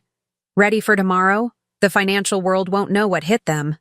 I smiled, typing back, "As ready as anyone can be for a public offering. Thanks for everything, Jason." His partnership had been instrumental in our growth, providing not just distribution infrastructure but strategic advice based on his decades navigating the complex world of business rivalries and public markets. Another text arrived, this one from Samantha. Just reviewed the final prospectus. Clean as a whistle. Get some sleep. Tomorrow's going to be historic.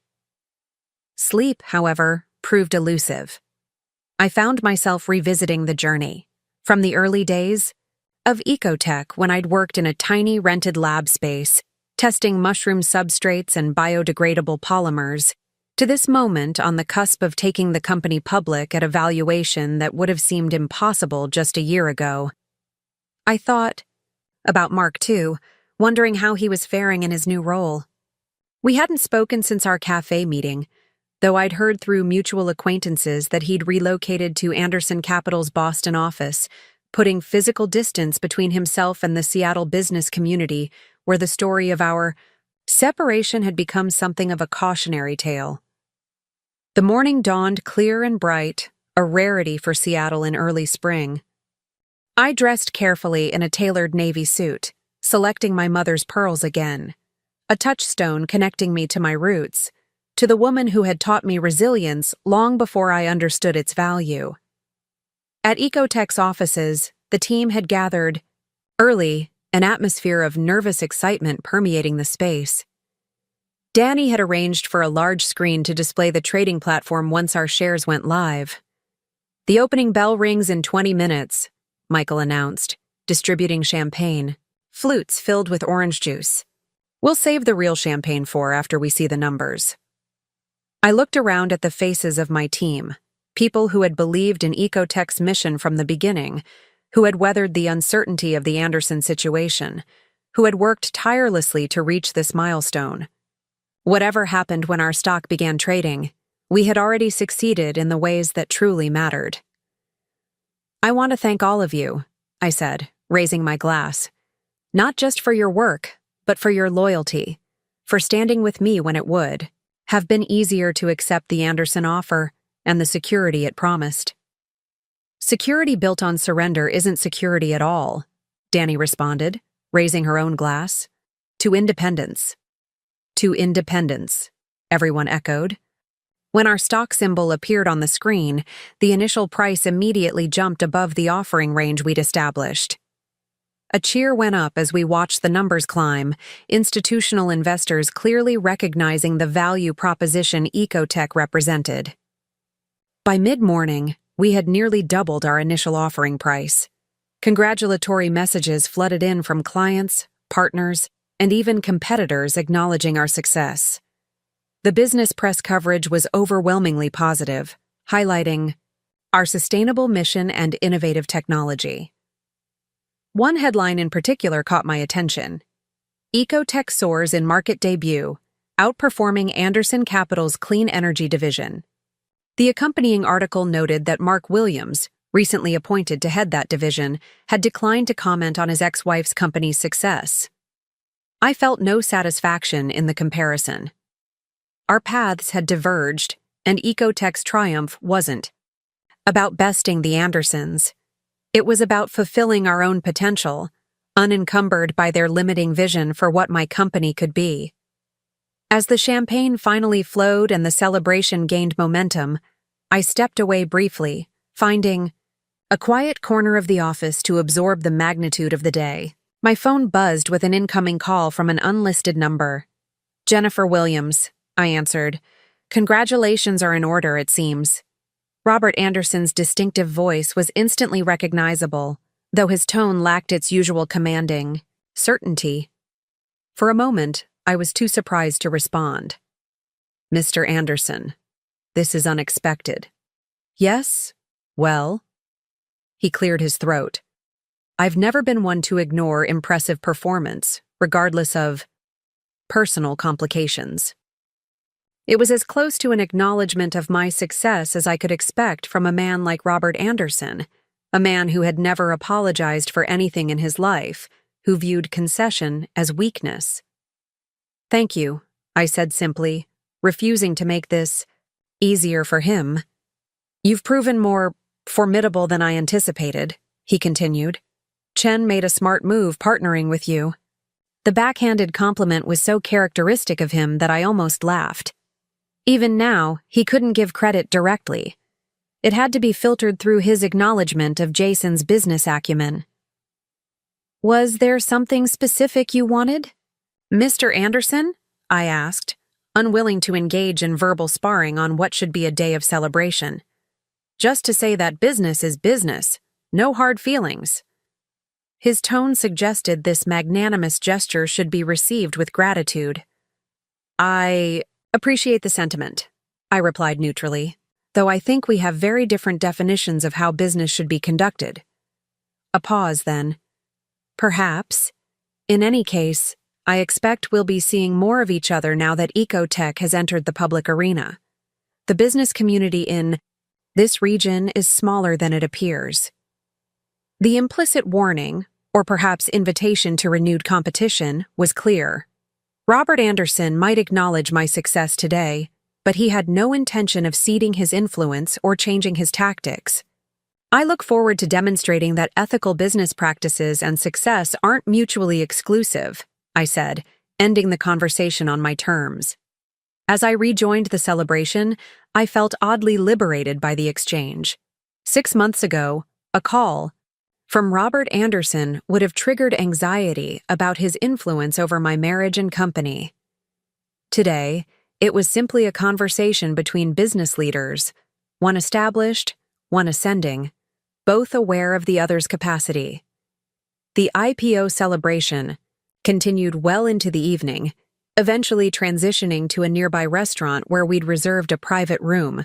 Surrounded by my team and closest supporters, including Samantha and Jason, I found myself filled with gratitude for this unexpected journey.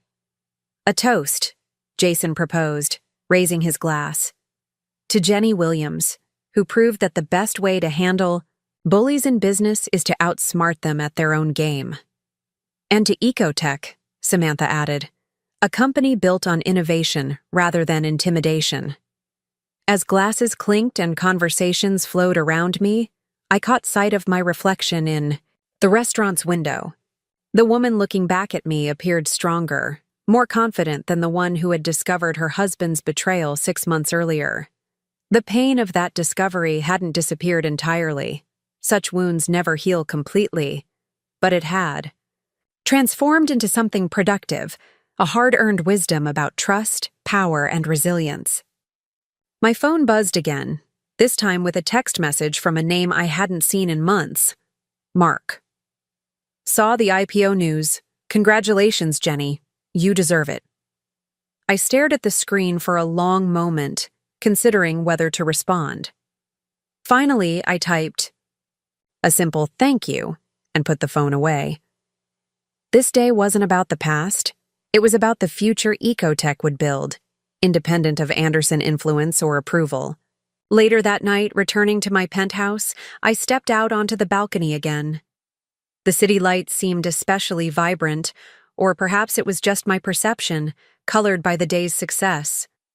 I thought about the journey ahead, the responsibility of leading a public company, the opportunities for expanding our sustainable mission, the challenges that would inevitably arise. I was ready for all of it.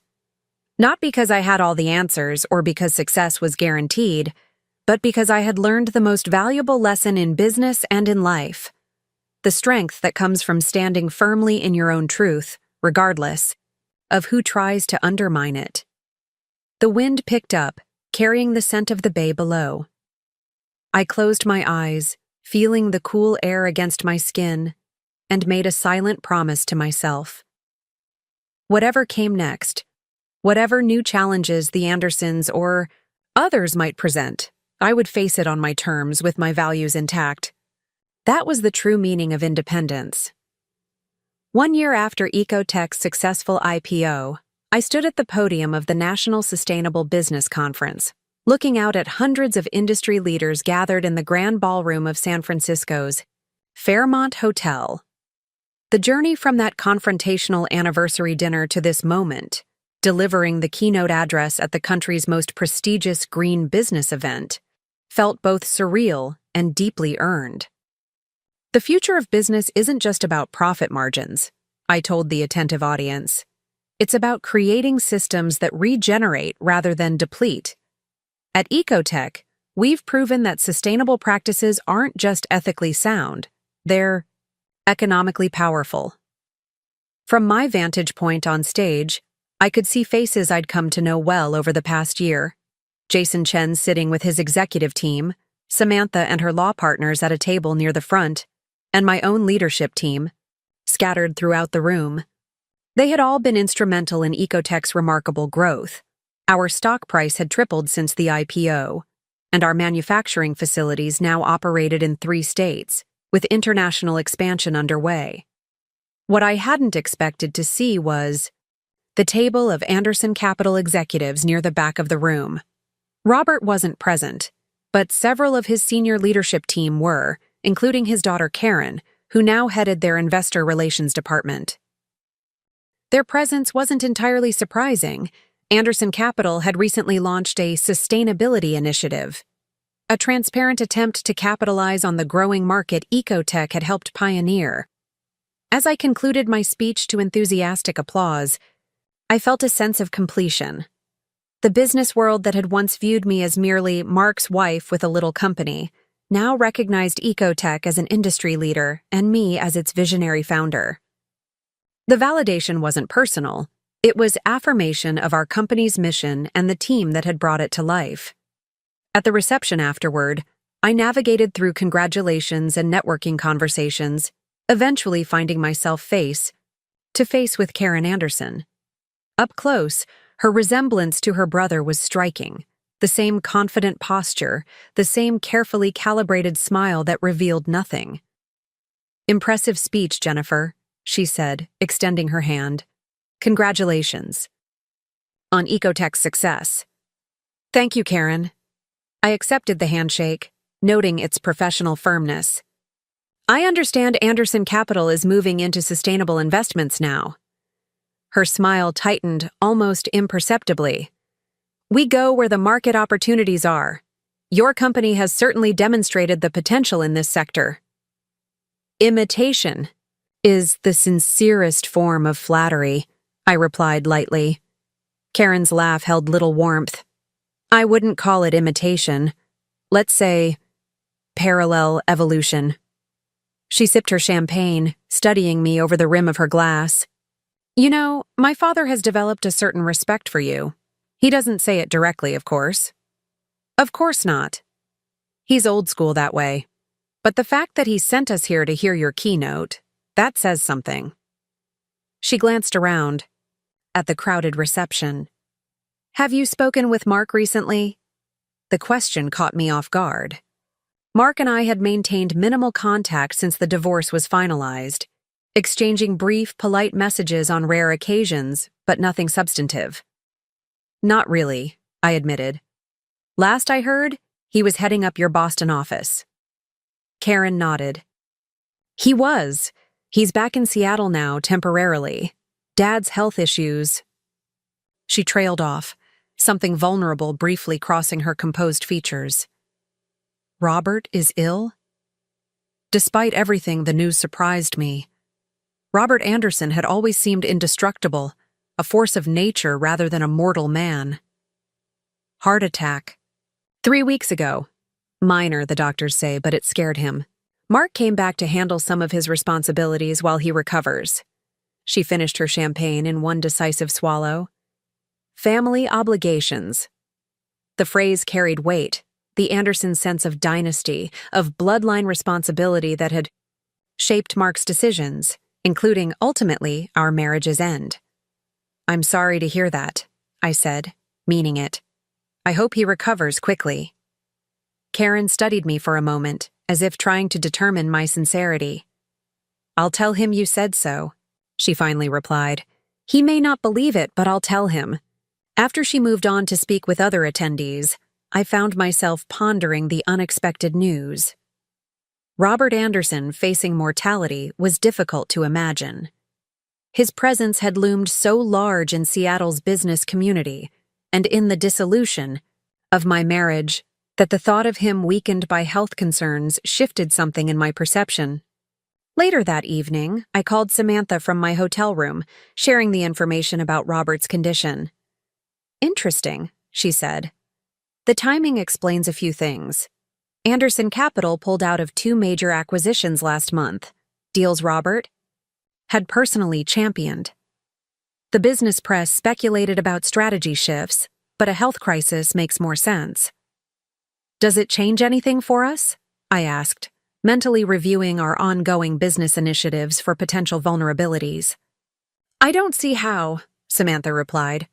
Your divorce is final. Ecotech is flourishing independently, and the Anderson chapter of your life is closed. Unless... She hesitated. Unless what? Unless you're feeling some residual emotional connection. To Mark, I mean. The question made me pause. Did I still have feelings for my ex-husband? The immediate pain of betrayal had subsided over the past 18 months, replaced by a more complex understanding of the pressures and expectations that had shaped his choices. No, I said finally. Not in the way you're suggesting. But he's back in Seattle, dealing with his father's illness. It humanizes the situation, I guess. Just be careful, Samantha advised. The Andersons have never struck me as the type to experience personal growth through adversity. More likely, they double down on protecting the family interests. Her warning was reasonable, but something about it rang hollow. The Andersons had been formidable adversaries, certainly, but reducing them to one-dimensional villains felt increasingly simplistic as time passed. Robert was a man facing his mortality. Mark was a son shouldering family responsibilities. Karen was a sister concerned for her father's health. This more nuanced perspective didn't excuse their actions, but it did challenge the clean narrative of justice and retribution I had constructed around our confrontation and its aftermath. I returned to Seattle 2 days later, diving back into Ecotech's operations with renewed focus.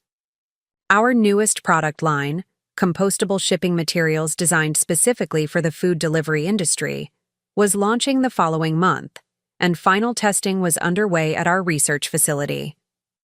The thermal retention is exceeding expectations, Danny reported during our executive meeting. The containers maintain temperature for 15 minutes longer than our target specification, which gives delivery services a significant advantage. Production costs? I asked, reviewing the spreadsheets. Still running about 7% above projection, Michael, our CFO, admitted. But we've identified several efficiency improvements that should close that gap by second quarter production. The meeting continued with updates from marketing, regulatory compliance, and our international expansion team. Ecotech now employed over 200 people, with offices in Seattle, Portland, and Chicago. Our core leadership team had expanded but remained tight-knit, committed to the company's founding principles even as we grew into a mid-sized public corporation. As the meeting concluded, my assistant Eliza approached with a message slip. "This came while you were in the strategy session," she said quietly. "He asked to speak with you personally."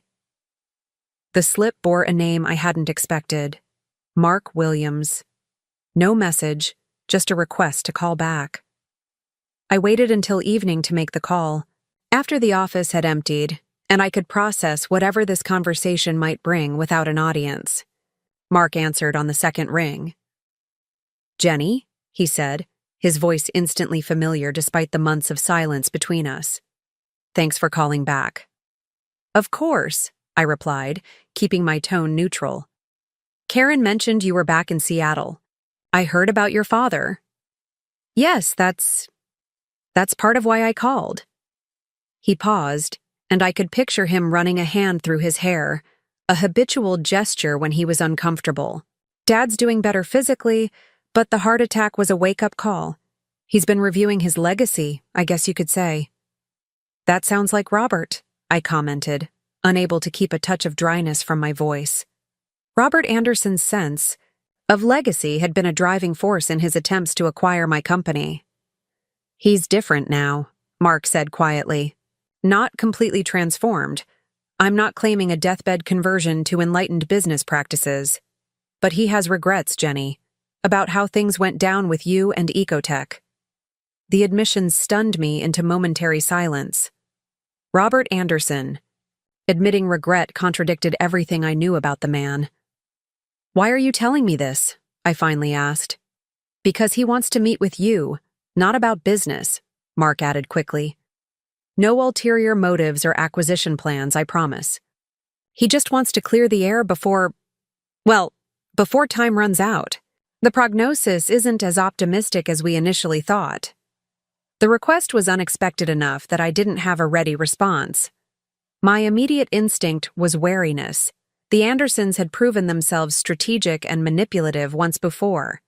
Yet something in Mark's tone suggested genuine concern rather than calculation. "I'll think about it," I said finally. "That's all I can promise right now." "That's fair," Mark acknowledged. "For what it's worth, I think it would be good for both of you." He hesitated before adding, "And Jenny? I saw the conference keynote online. You were incredible. What you've built with Ecotech, it's remarkable." The compliment felt genuine, untainted by the envy or resentment I might have expected. "Thank you," I said simply. After we disconnected, I sat in my office contemplating the unexpected turn of events. Meeting with Robert Anderson again, after everything that had transpired, seemed both unnecessary and potentially unwise. What could possibly be gained from such an encounter? Yet I found myself curious about what Robert might want to say. The man I had known would never admit wrongdoing or express remorse. If illness had indeed changed him, even slightly, witnessing that, transformation might provide a kind of closure I hadn't realized I still needed. I consulted Samantha the next day, outlining Mark's request over lunch at our favorite Thai restaurant near Ecotech's offices. "Absolutely not," was her immediate response. "There's no upside to meeting with Robert. Best case scenario, it's a genuine attempt at reconciliation that serves his peace of mind but does nothing for you. Worst case, it's some kind of manipulation." "You don't think people can change?" I asked, stirring my tom yum soup thoughtfully. "People, yes. Robert Anderson?" She raised a skeptical eyebrow. "This is a man who views business as warfare and family members as troops to be deployed. A heart attack might scare him, but it won't fundamentally alter his worldview." Her assessment aligned with everything we knew about Robert, yet something in me resisted the simplicity of this conclusion. Perhaps it was my own journey over the past year and a half, the way I had evolved beyond anger and vindication toward a more complex understanding of success and failure, connection and independence. "I think I'm going to meet with him," I said finally. "Not at the Anderson offices, somewhere neutral, and I'll go in with clear boundaries about what I'm willing to discuss." Samantha sighed, recognizing the determination in my voice. "At least let me come with you." I shook my head. "If this is truly about closure, it needs to be just us. But I promise to call you immediately after." We arranged the meeting for the following week at a private room in the Washington Athletic Club, neutral territory that offered both discretion and the kind of traditional atmosphere Robert preferred. Mark would accompany his father but promised to give us privacy for the actual conversation. The morning of the meeting, I dressed carefully in a navy suit that projected confidence without aggression. As I fastened my mother's pearls around my neck, I reflected on how much had changed since I'd last been face-to-face with Robert Anderson. Ecotech had grown from promising startup to industry leader. I had transitioned from betrayed wife to independent CEO recognized for innovation and leadership. Whatever Robert wanted from this meeting, I was approaching it from a position of strength rather than vulnerability. Mark was waiting in the club's lobby when I arrived, his expression a mixture of gratitude and concern. "Thank you for coming," he said, shaking my hand formally. "Dad's upstairs. He had a good day yesterday, but he tires easily now." We rode the elevator in silence, the awkwardness between us palpable. Despite our occasional messages, this was our first in-person meeting since that cafe conversation after our separation. He looked older now, fine lines around his eyes that hadn't been there before, a slight tension in his shoulders that suggested the weight of his current responsibilities. "How are you, Mark?" I asked, genuinely curious about his life beyond the Anderson business concerns. He seemed surprised by the personal question. Managing, he answered after a moment. The Boston position was going well until Dad's health situation. Now it's... He shrugged. Complicated. Family obligations. The same phrase Karen had used at the conference. And personally? I pressed gently. A fleeting smile crossed his face. I've been seeing someone. Nothing serious yet, but promising. She's a professor at MIT. Environmental science, actually. Brilliant, passionate about her work. Nothing like... He caught himself. She's very different from what you'd expect. The unspoken conclusion hung between us. Nothing like the women the Anderson family would typically approve of. Perhaps Mark was finding his own path after all. I'm glad, I said sincerely. You deserve happiness, Mark. He studied me for a moment as the elevator doors opened. So do you, Jenny.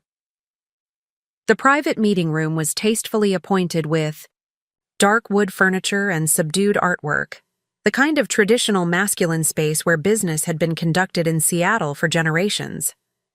Robert Anderson sat in a high-backed leather chair near the window, his once imposing frame noticeably diminished.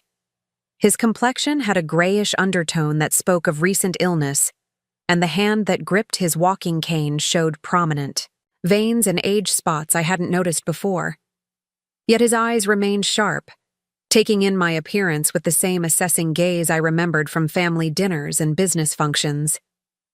Jennifer, he said, his voice raspier than I recalled, but still carrying authority. Thank you for agreeing to this meeting. Mark excused himself quietly, promising to return in 30 minutes and leaving me alone with the man who had once orchestrated the attempted takeover of my company and the dissolution of my marriage. Please, sit. Robert gestured to the chair, opposite his. No need to stand on ceremony. I took the offered seat, maintaining professional composure. Mark mentioned your health has been challenging. I'm sorry to hear that. Robert waved away the concern. Terminal, as it turns out. The heart attack was just a symptom of larger problems. 6 months, maybe a year with treatment. He delivered.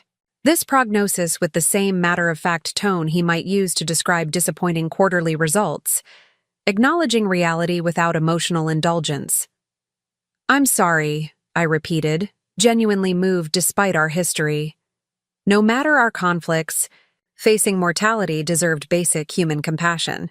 I didn't ask you here for sympathy, he said, studying me intently.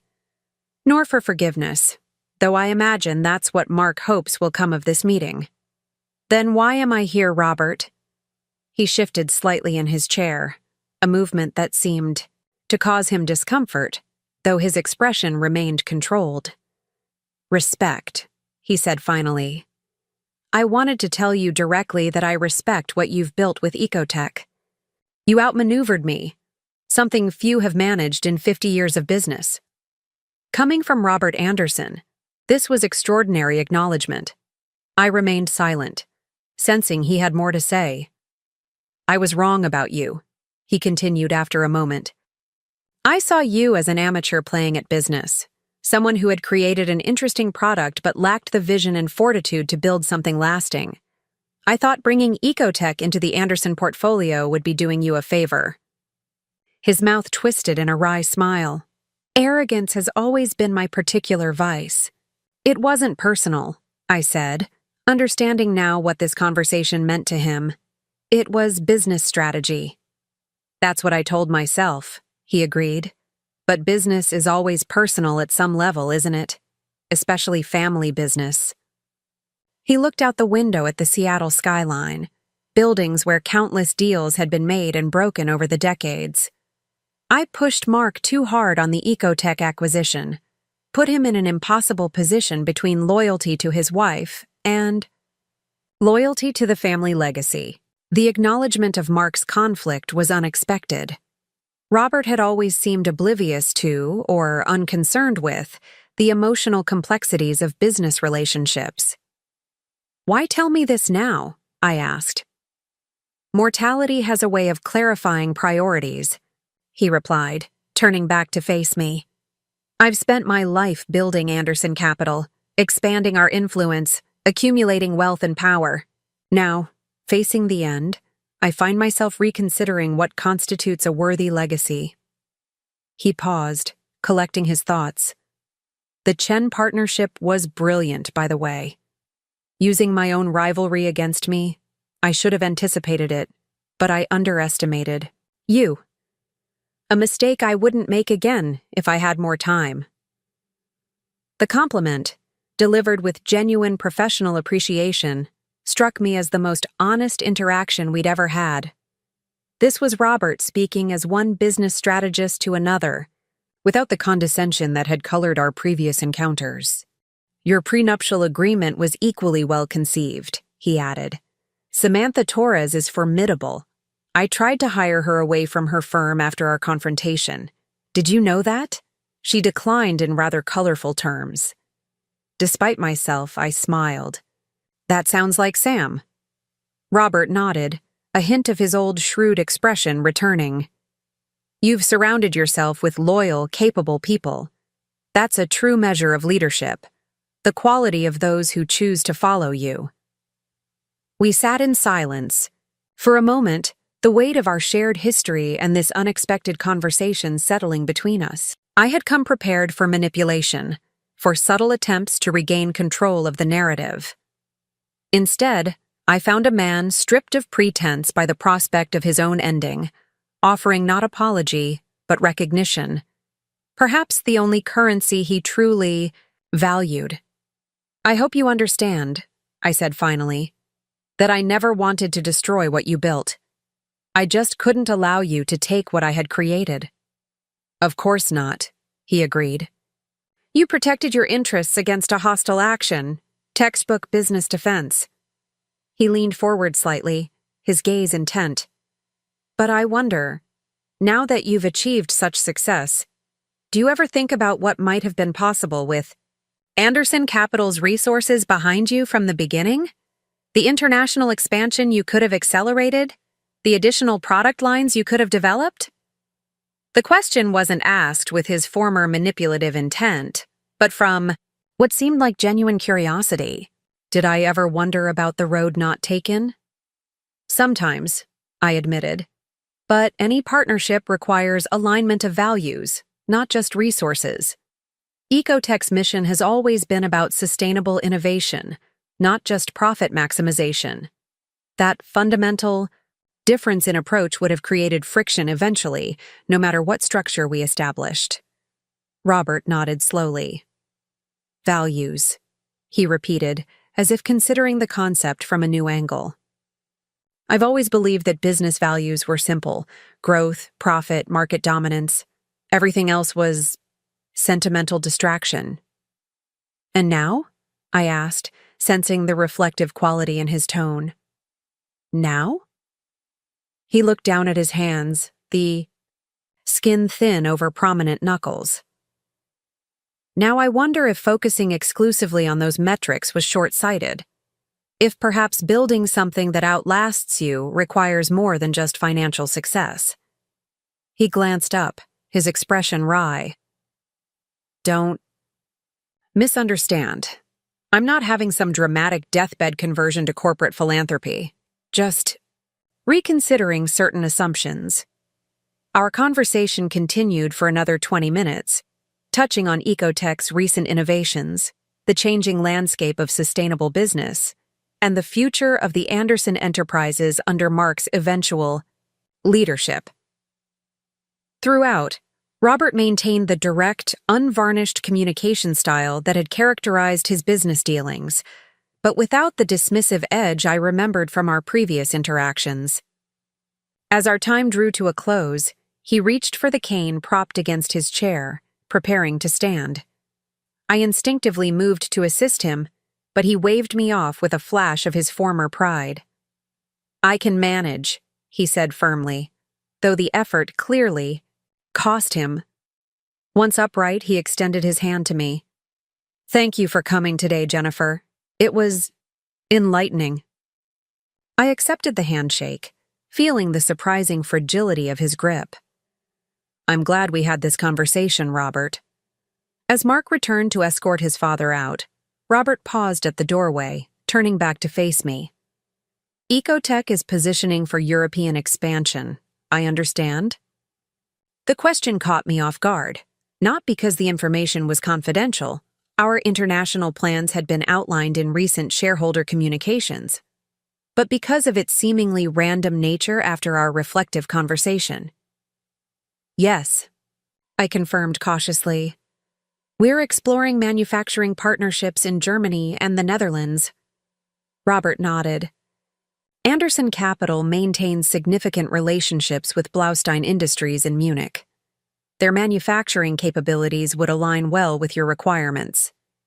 He reached into his jacket pocket and withdrew a business card, extending it toward me.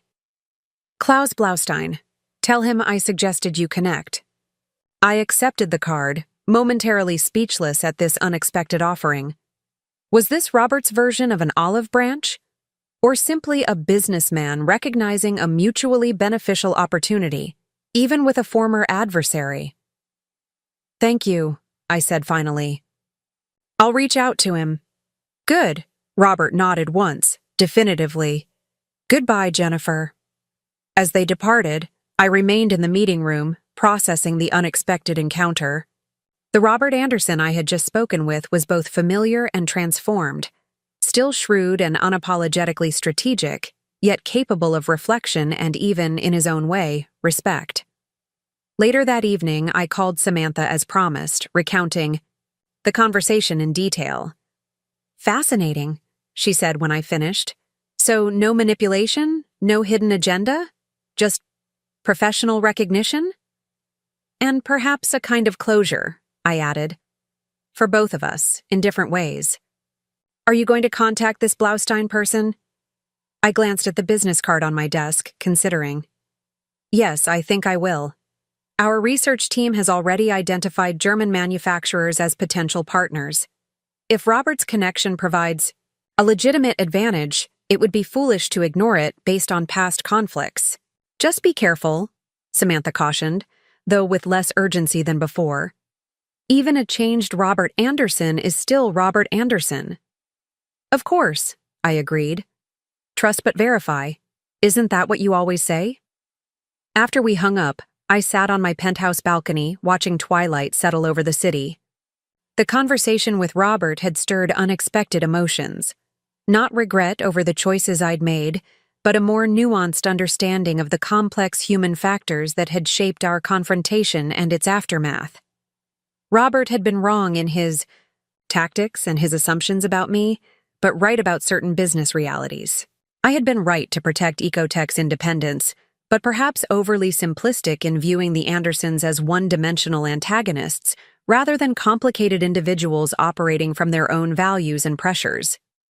The realization didn't change the fundamental rightness of my actions or the success Ecotech had achieved independently, but it did deepen my perspective on the journey, the ways we all navigate between conviction and compromise, between protecting what we've built and remaining open to unexpected possibilities. As darkness fell and the city lights brightened against the night sky, I made a decision. Tomorrow, I would call Klaus Blaustein and explore the manufacturing partnership Robert had suggested.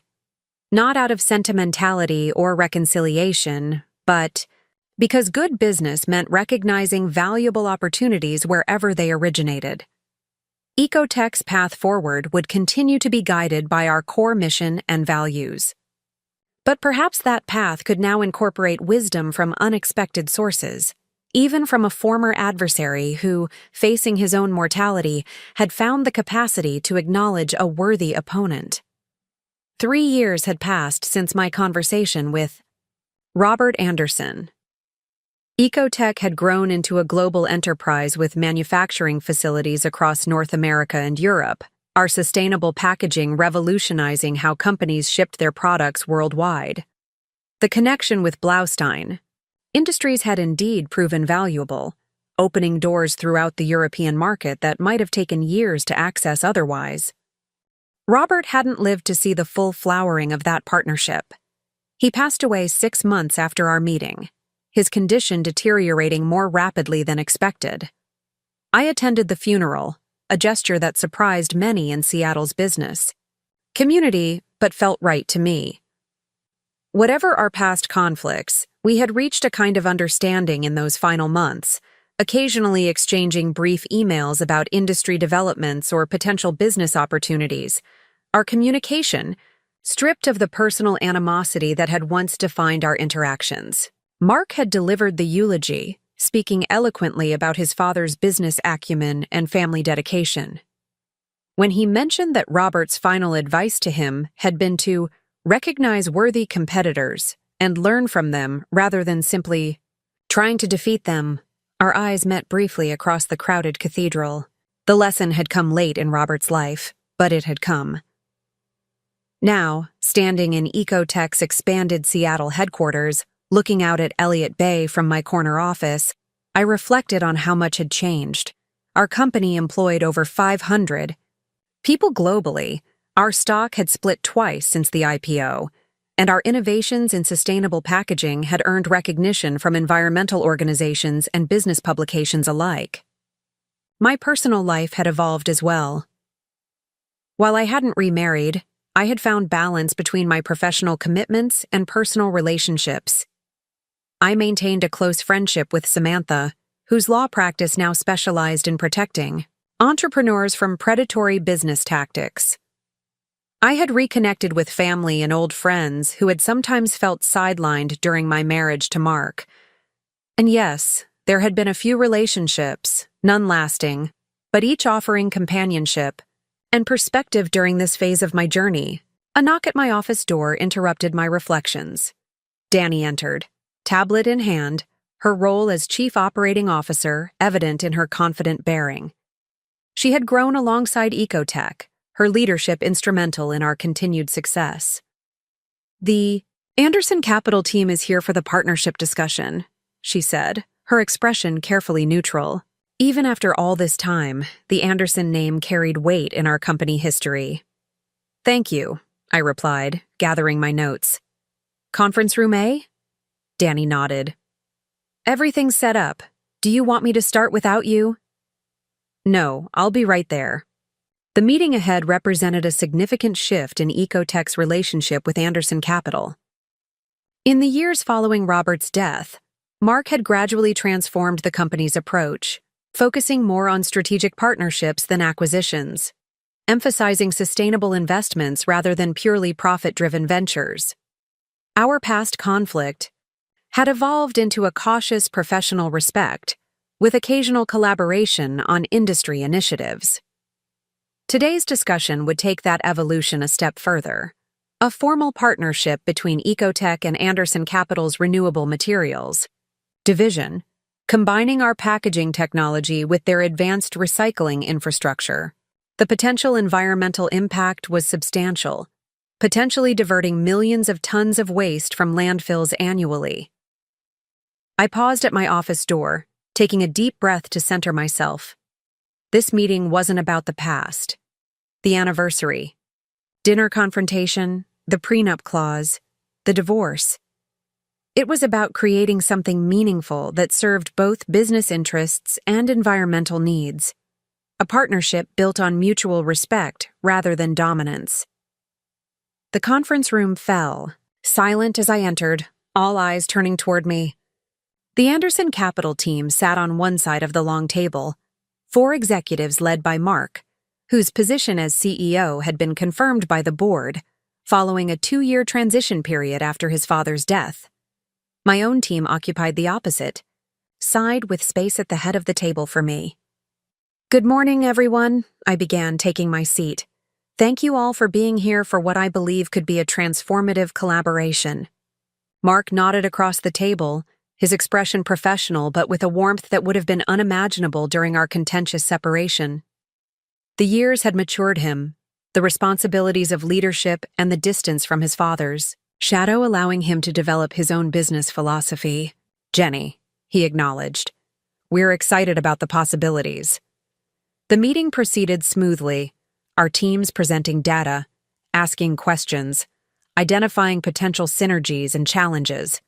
The thoroughness of the preparation on both sides reflected the seriousness with which we approached this partnership, not an impulsive decision, but a carefully considered strategic alliance. As the discussion progressed, I observed Mark's leadership style with professional interest. He listened attentively to his team's input, asked incisive questions, and demonstrated genuine enthusiasm for the environmental impact of our proposed collaboration. This was not the Mark who had once presented me with ownership transfer papers at our anniversary dinner, expecting compliance with his father's wishes. When the meeting concluded 2 hours later, with clear next steps and timeline established, I felt a sense of quiet satisfaction. Not triumph, not vindication, but something more sustainable. The knowledge that both Ecotech and Anderson Capital had evolved toward a more balanced approach to business. "Could we speak privately for a moment?" Mark asked as our teams gathered their materials and filed out of the conference room. I nodded, curious about what he might want to discuss outside the structured agenda. When the door closed behind the last team member, we were left alone in the spacious room with its views of the Seattle skyline, a city where both our companies had deep roots. "This partnership would have been unimaginable a few years ago," Mark said, looking out at the view rather than directly at me. "Dad would have pushed for acquisition or nothing, and honestly, I would have agreed with him." "People change," I replied. "Companies too when the leadership evolves." He turned to face me, his expression reflective. "After our divorce, when I moved to Boston, I was angry, not just at you, but at myself for being caught between loyalties. It took time to recognize that the conflict wasn't inevitable, that there could have been a middle path if I'd been willing to stand up to my father earlier, if I'd truly valued your work on its own terms." The candor of his assessment surprised me. We had maintained professional courtesy in our occasional interactions over the years, but had carefully avoided revisiting our personal history. "We were both navigating complicated territory," I acknowledged. "The intersection of marriage and business rarely comes with a clear roadmap." Mark smiled slightly. "Always diplomatic, Jenny. Even when you have every right not to be." He hesitated, before continuing. "I wanted to tell you something before it becomes public knowledge. I'm engaged." "Congratulations," I said sincerely. "The MIT professor?" He looked surprised that I remembered. "Yes, Elizabeth. She's taken a position at the University of Washington. We're getting married in the spring." "I'm happy for you, Mark." "Thank you." He seemed to be weighing his next words carefully. "She insisted on a prenuptial agreement, you know. Said she'd observed too many smart women lose control of their work through marriage to understand the importance of clear boundaries." The irony wasn't lost on either of us. "Smart woman," I commented. "She is." Mark's expression turned serious again. "I learned a lot from our marriage, Jenny, and from its ending. About respect, about partnership, about the difference between support and control. Those lessons have shaped how I lead Anderson Capital now, and how I approach my relationship with Elizabeth." The admission touched me unexpectedly. How rare it was for people to acknowledge growth that came from painful experiences, to recognize lessons learned through conflict and loss. "The prenup clause was never meant to be activated," I said quietly. "It was protection I hoped I'd never need." "I know that now." Mark gathered his portfolio, preparing to leave. "The partnership we're discussing today, it's not about making amends or correcting the past. It's simply good business that happens to have environmental benefits. But on a personal level, I'm glad we've found our way to this point." As he reached the door, he turned back. "Elizabeth asked if you might be willing to meet her sometime. No pressure, just thought I'd mention it." The request caught me off guard. "I'd like that," I found myself saying, and realized I meant it. After Mark left, I remained in the conference room, contemplating the journey that had brought us to this moment. From adversaries in a bitter business and personal conflict, to potential partners in a venture with meaningful environmental impact. Not friends exactly, but professionals who had found a way past old wounds toward something constructive. That evening, I invited Samantha to dinner at my penthouse, cooking the pasta primavera we'd shared during many late nights strategizing during the divorce and company protection efforts. "So, a formal partnership with Anderson Capital," she mused, accepting a glass of wine. "Full circle moment." "Not quite full circle," I corrected, stirring the sauce. "More like a spiral, covering similar ground, but at a different level." Samantha laughed. Always the perfectionist with language. "But you know what I mean. From hostile takeover attempt to collaborative partnership, it's quite the evolution. The companies are different now. Mark is different. I'm different." "True enough." She studied me over the rim of her glass. "You seem at peace with it all." The observation was accurate. The anger and hurt that had fueled my defensive strategies years ago had gradually transformed into something more nuanced, an understanding that business conflicts, like personal ones, were rarely simple matters of heroes and villains, but complex interactions between people with different values, priorities, and perspectives. I acknowledged. Not because I've forgotten what happened, but because I've integrated it into a larger story. One where defending what I built didn't mean carrying resentment forever. "Wise words," Samantha nodded. "Though I hope you haven't gone completely zen on me. A healthy dose of strategic thinking is still essential in business." "Trust me, I haven't abandoned caution. The partnership agreement will be watertight, with clear protections for Ecotech's interests."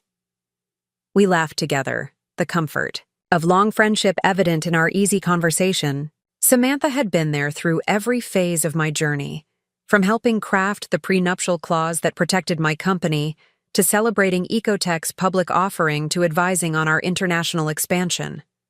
Her support had been unwavering, her counsel invaluable. "You know," she said thoughtfully, "when you first showed me that clause Robert had highlighted at your anniversary dinner, I never imagined it would lead to all this. I just wanted to protect your company." "You did," I assured her. "That protection created space for everything that followed: Ecotech's growth, my personal development, even the possibility of this new partnership." "Boundaries create freedom," Samantha observed. "Something I tell all my clients now, thanks to your example."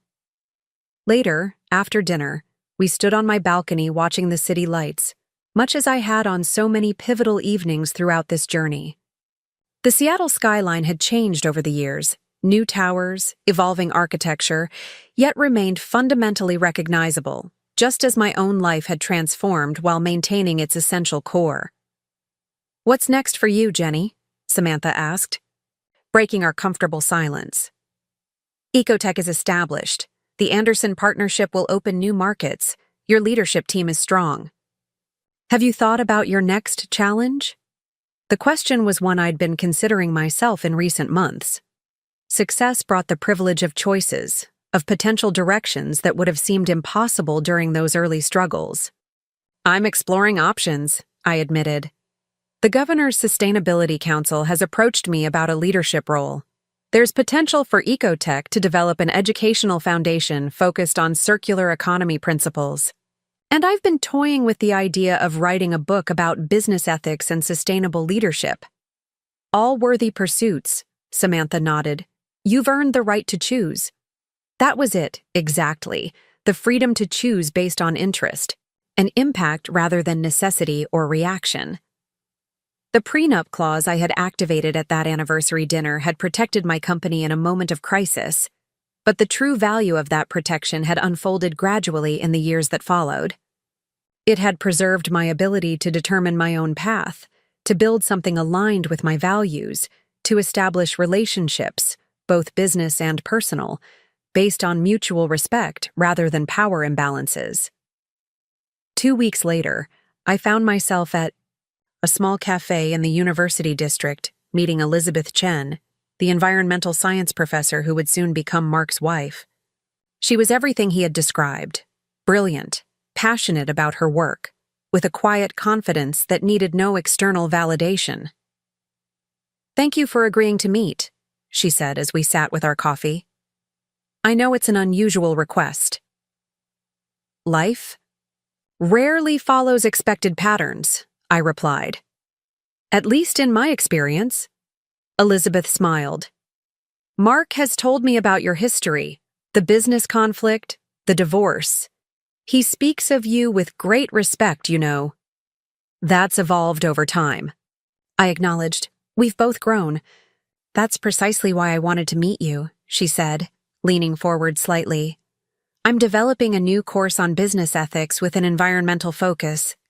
Your experience with ecotech, building a successful company that prioritizes sustainability without compromising profitability, would provide valuable insight for my students." The request was unexpected but intriguing. "You want me to speak to your class?" "Initially, yes, but I'm hoping for something more substantial, perhaps co-developing case studies or even a more formal role as a guest lecturer. The intersection of business leadership and environmental innovation is exactly what today's students need to understand." As Elizabeth outlined her vision for the course, I found myself increasingly engaged. Teaching had never been part of my career plan, but sharing the lessons learned throughout Ecotech's journey, including the crucial importance of maintaining independence and aligning business practices with core values, could benefit a new generation of entrepreneurs. "I'd like to be involved," I decided. "Let's explore what that might look like." Elizabeth's expression brightened. "Wonderful. My department chair will be thrilled." She hesitated before adding, "I hope this doesn't seem inappropriate given your history with Mark." "Not at all," I assured her. "The past is instructive, not restrictive. We've all moved forward."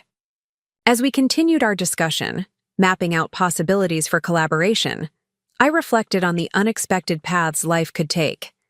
Who would have imagined that the woman who had once fought to protect her company from the Anderson family would now be planning an educational partnership with the future Mrs. Williams?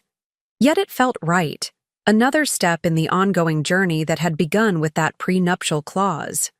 What had started as protection had created space for growth, for evolution, for new connections that transcended old conflicts. Driving back to my office afterward, I passed the building where Ecotech had begun, a modest space now occupied by a tech startup, the circle of entrepreneurial ambition continuing with new players. My phone chimed with a message from Danny, confirming that our legal team had completed the initial draft of the Anderson Capital Partnership Agreement. Everything connected, past choices shaping present opportunities, protection enabling collaboration, conflict eventually yielding to mutual respect. The anniversary dinner confrontation had been a crucial turning point, but not the defining moment of my story. It was simply one important link in a continuous chain of decisions, actions, and growth.